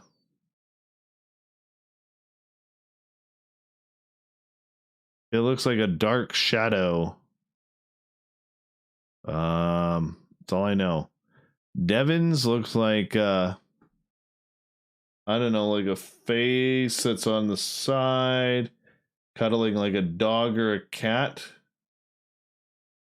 Is that what that is? Eva's, it looks like an alien face beside her. Or maybe it's an actual Eve plucking the apple from a tree. That would make sense. Justin is easy to tell because it's him in blue sky and there looks like a tree in the back.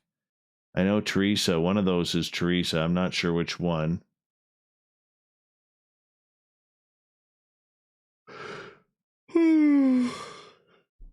Excuse me.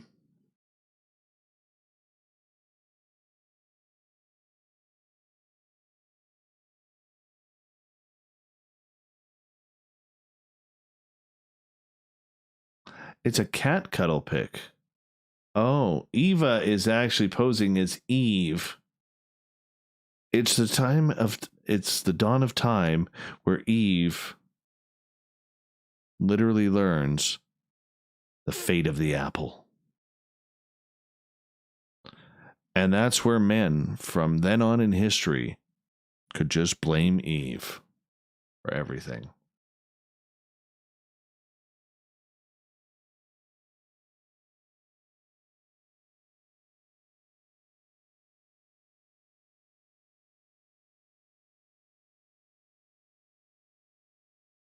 I'm sorry, I got to stop everything because Gail wants me to chat with her. Hold on. Hold on. I'm sorry.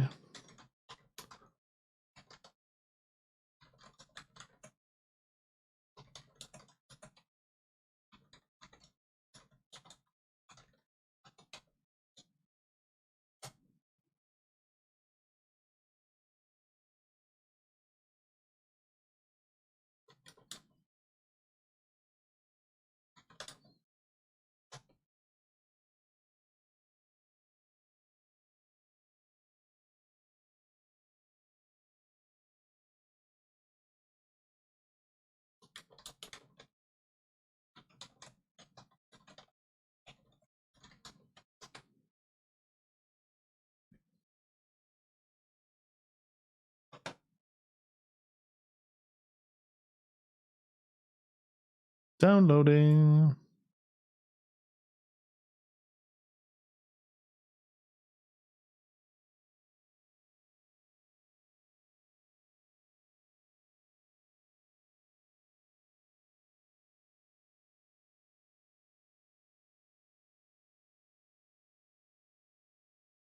Cool. I gotta carefully splice my edits.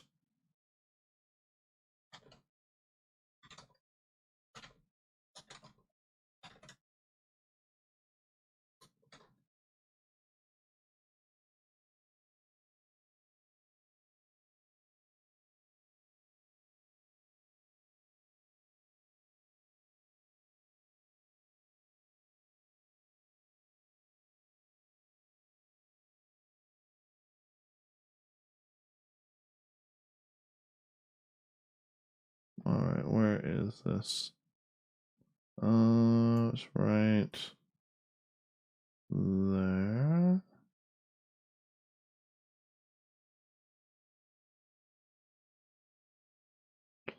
Cleaning up an edit.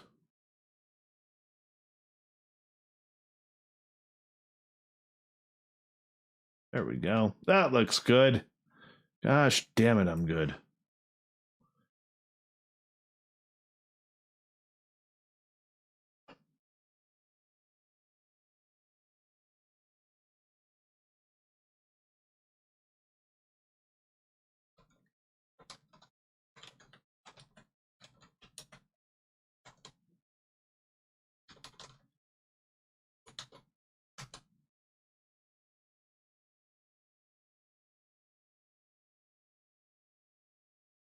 Here I am, and you're a rocket queen.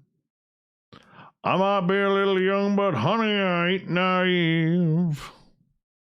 44 watching. Who is watching us that hasn't come by and said hello yet? Let's just be honest. Who hasn't done this? Who has not done this yet? Here I am, and your rocket queen, oh yeah. I might be too much, but honey, you're a bit obscene. It's one of my top 5 GNR songs.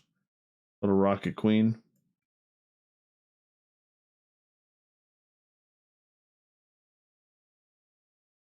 Mm-hmm. And do do do do do do do do do do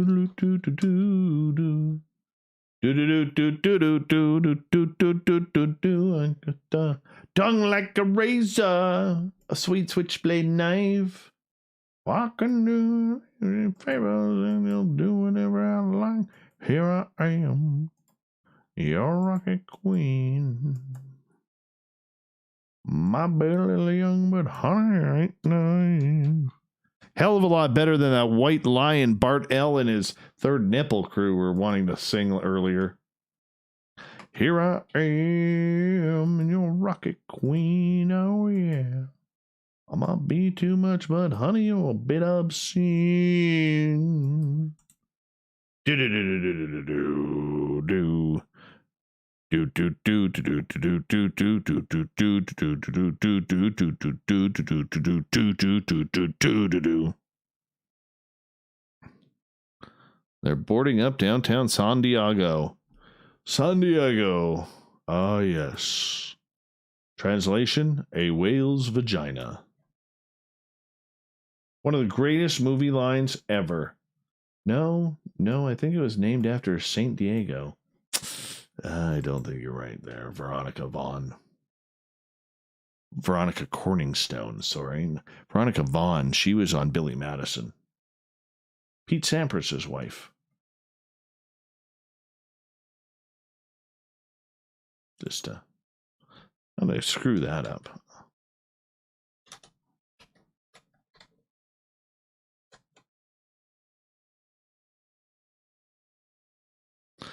Grendel, I thought you were leaving. Justin?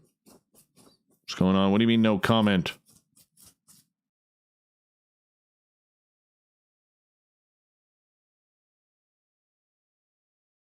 I mean everything imaginable passed before these eyes I've had. Everything that's tangible, honey, you'd be surprised. I'm sexual innuendo in this burned out paradise. If you turn me on to anything, you better turn me on tonight. Here I am, and you're a rocket queen. I might be a little young, but honey, I ain't naive.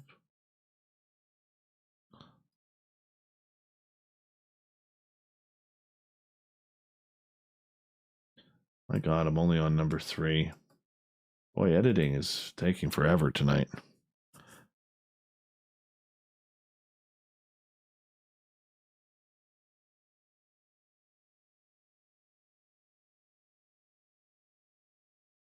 I'll pick this game up a little bit. Save as 0602 SOR 3.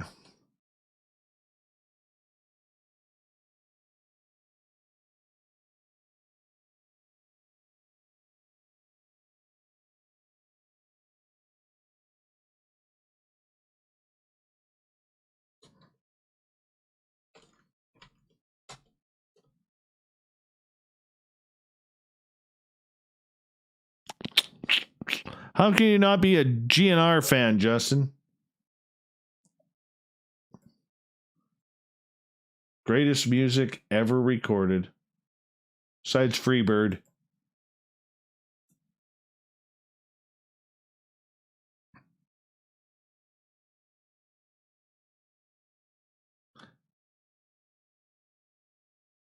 PBR has every Captain and Tennille album.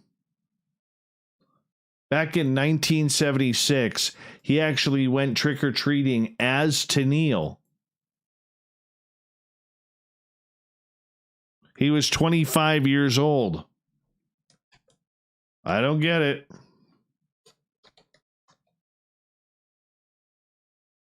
Don't get it. Don't want to know.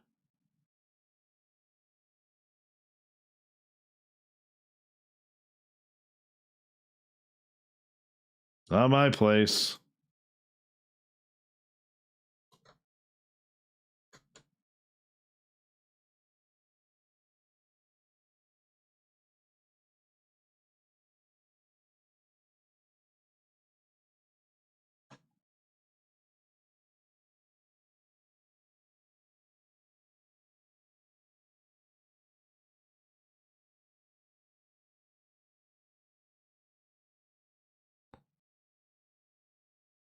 That's terrible to say, Fap. Terrible to say.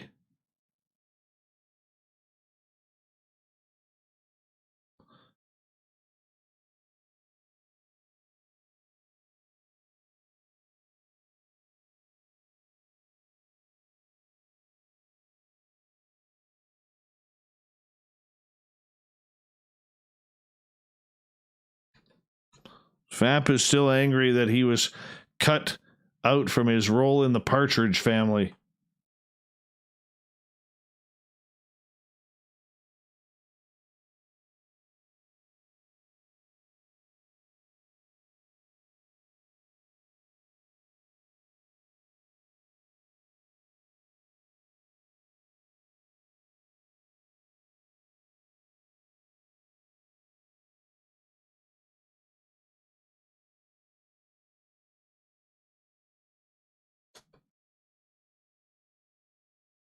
You know, Captain and Tennille, they just kind of disappeared. It's like they fell off the music cliff.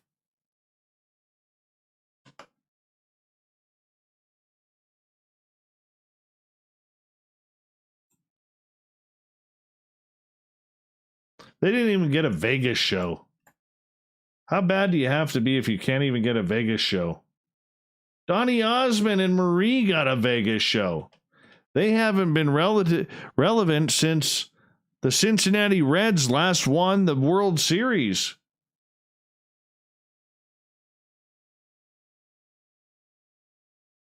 Oh, that would have been 1990.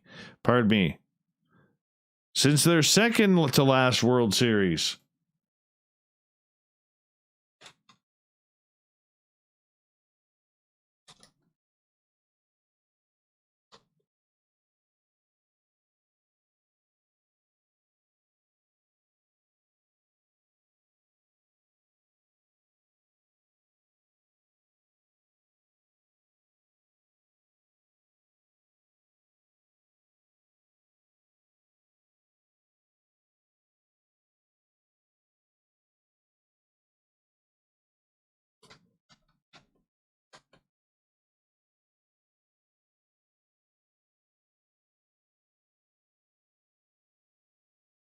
Broken glass and register. Cocaine in the hall all the way from California. On the way to your next call. Do those non-negotiations to simulate a call. Beavis and Butthead was the only good thing MTV ever did. Actually, it was about 4:30 in the morning on a Sunday evening, or early Monday morning, when they played Welcome to the Jungle.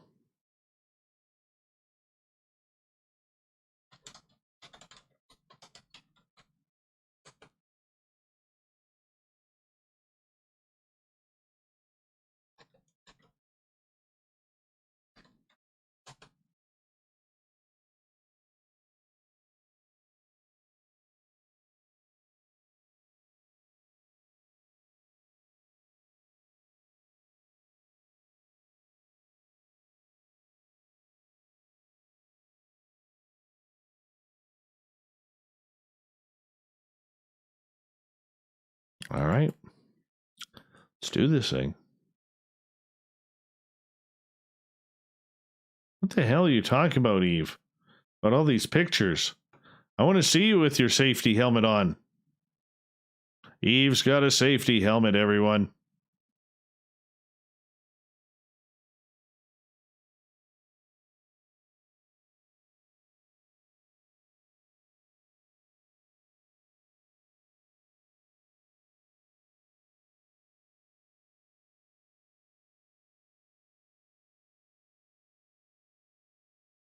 I'll keep you up and sitting pretty on a pedestal or bed, and now you sleep like an angel.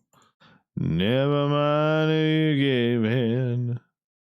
If there's something I can make of this, or anything at all, it seems the devil hates a loser, and you thought you had it all.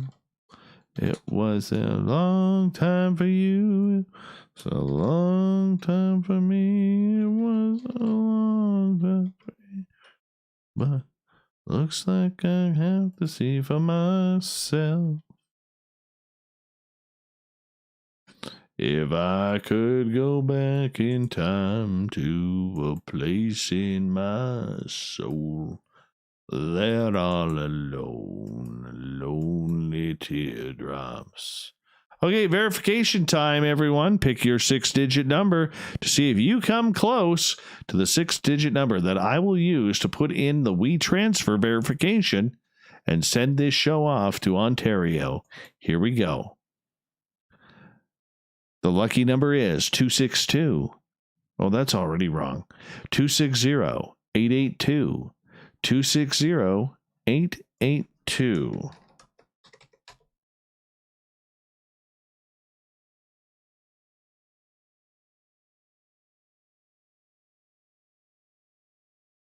And we are loading, people. We are loading.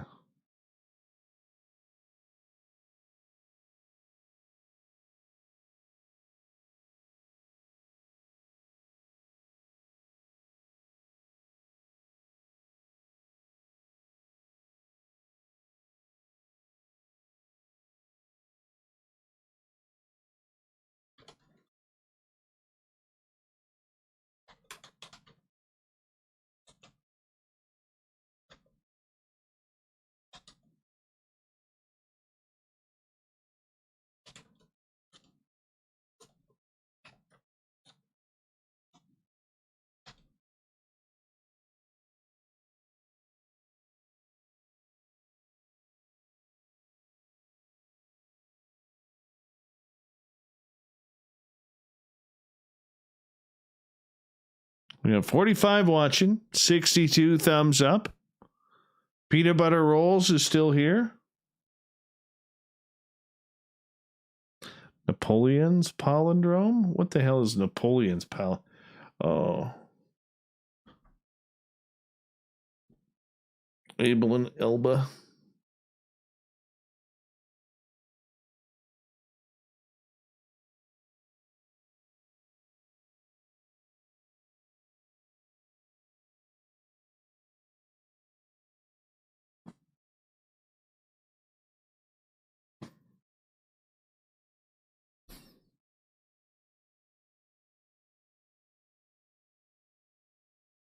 Okay, what do you think? I'll leave it to you guys. Shave the chin hair. Shave this part. Right here. Shave this part. And make it even with the beard. Or keep this part.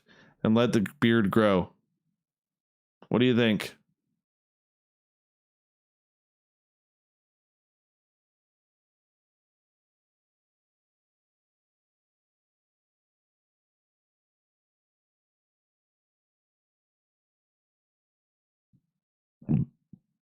I burped. Yep, I did. I burped it.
You are mean to Grandma Rose sometimes, dude. Oh, the poor lady. She's got to put up with a grandson like you. It's like my grandmother having to put up with me. All right, let's see. Hold on. Let's see here. What's everybody's reaction? No. One no to not shave it. Moonstone says shave it. Devin says keep it. Lufon says shave it. Overbuilt says shave it. Mark's not calling it in. Fap is wanting to keep it. Eva says don't shave it. Well, right now, keeping it and letting it grow is leading. It's a close race. Excuse me. It's a close race, but we're almost there.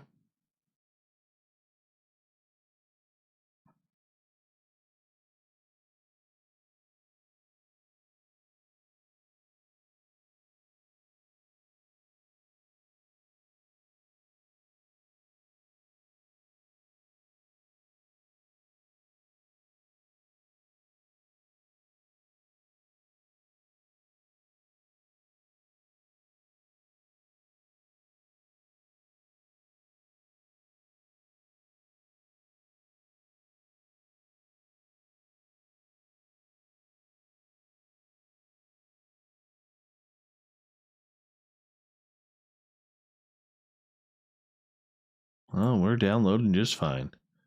Grendel says keep it.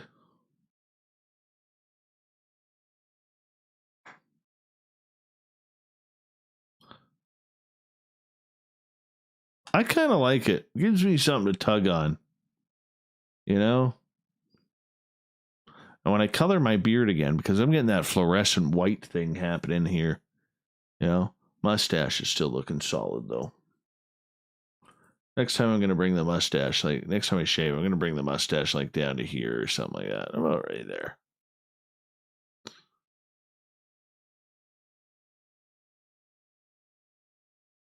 Good night, Eva. Appreciate your time. That is true, Devin. That's why a lot of First Nations cultures do not cut their hair, along with East Indian cultures. Found a dime today. Gonna keep that right over here. My nephew comes to me with dimes.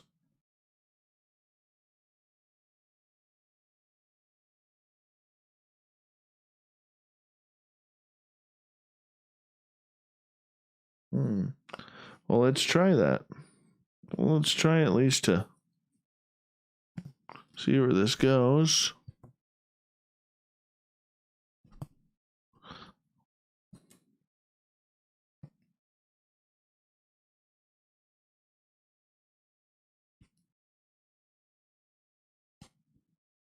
Ow.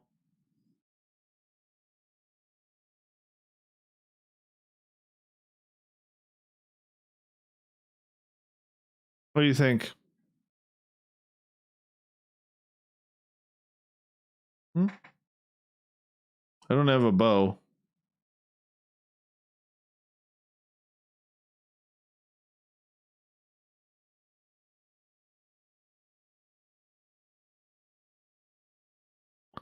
No, but the Indians have long hair.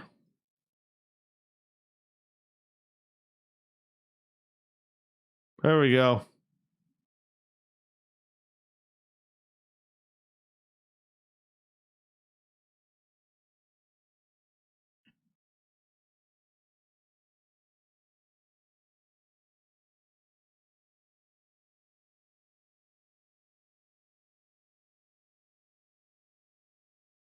It's all I had at my disposal right now, Spookles.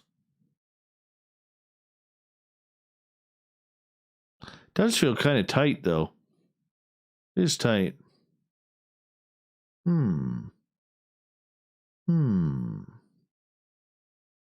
Doesn't feel the same.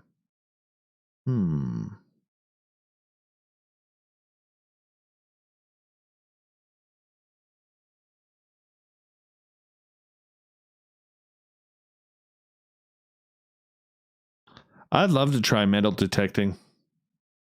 I heard it's a lot of fun.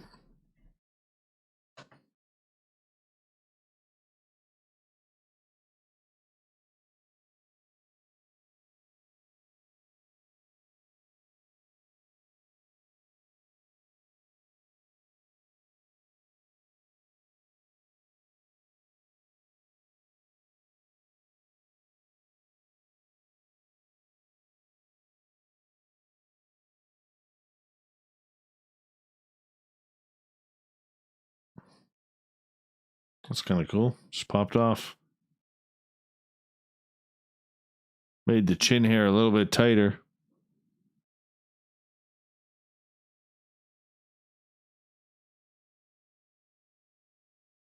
I can see Fapster like try to reach through the screen right now. Get it off, man! Get it off! You look like a Euro soccer player.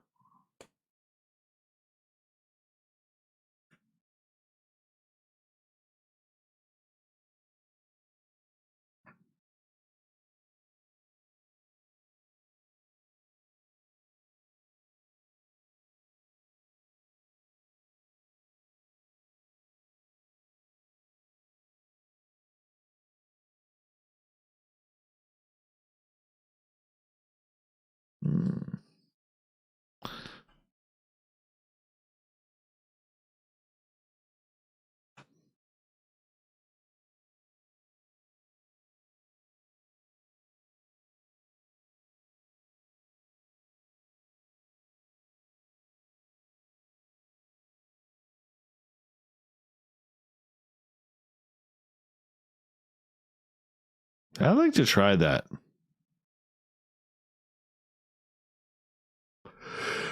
Excuse me, guys.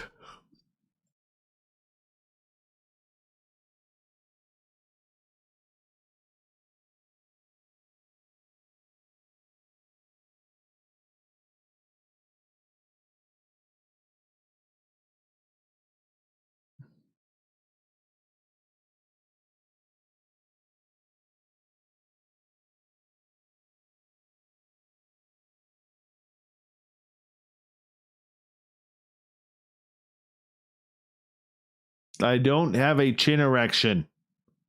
Come on.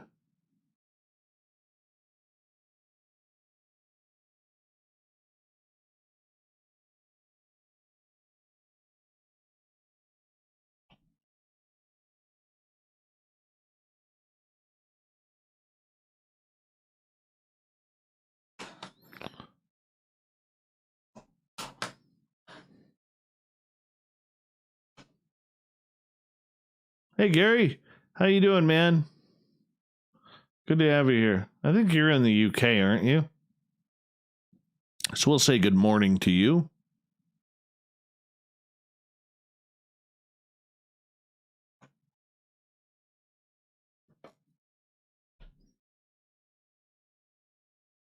A good night, Overbuilt. You have yourself a wonderful night, man.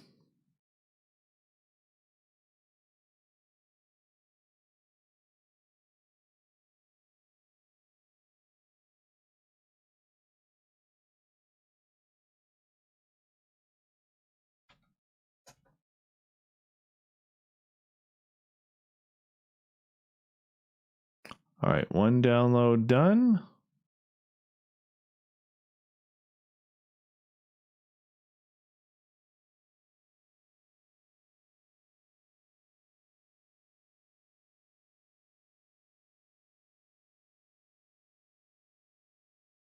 Can't really see me because I'm wearing camouflage tonight.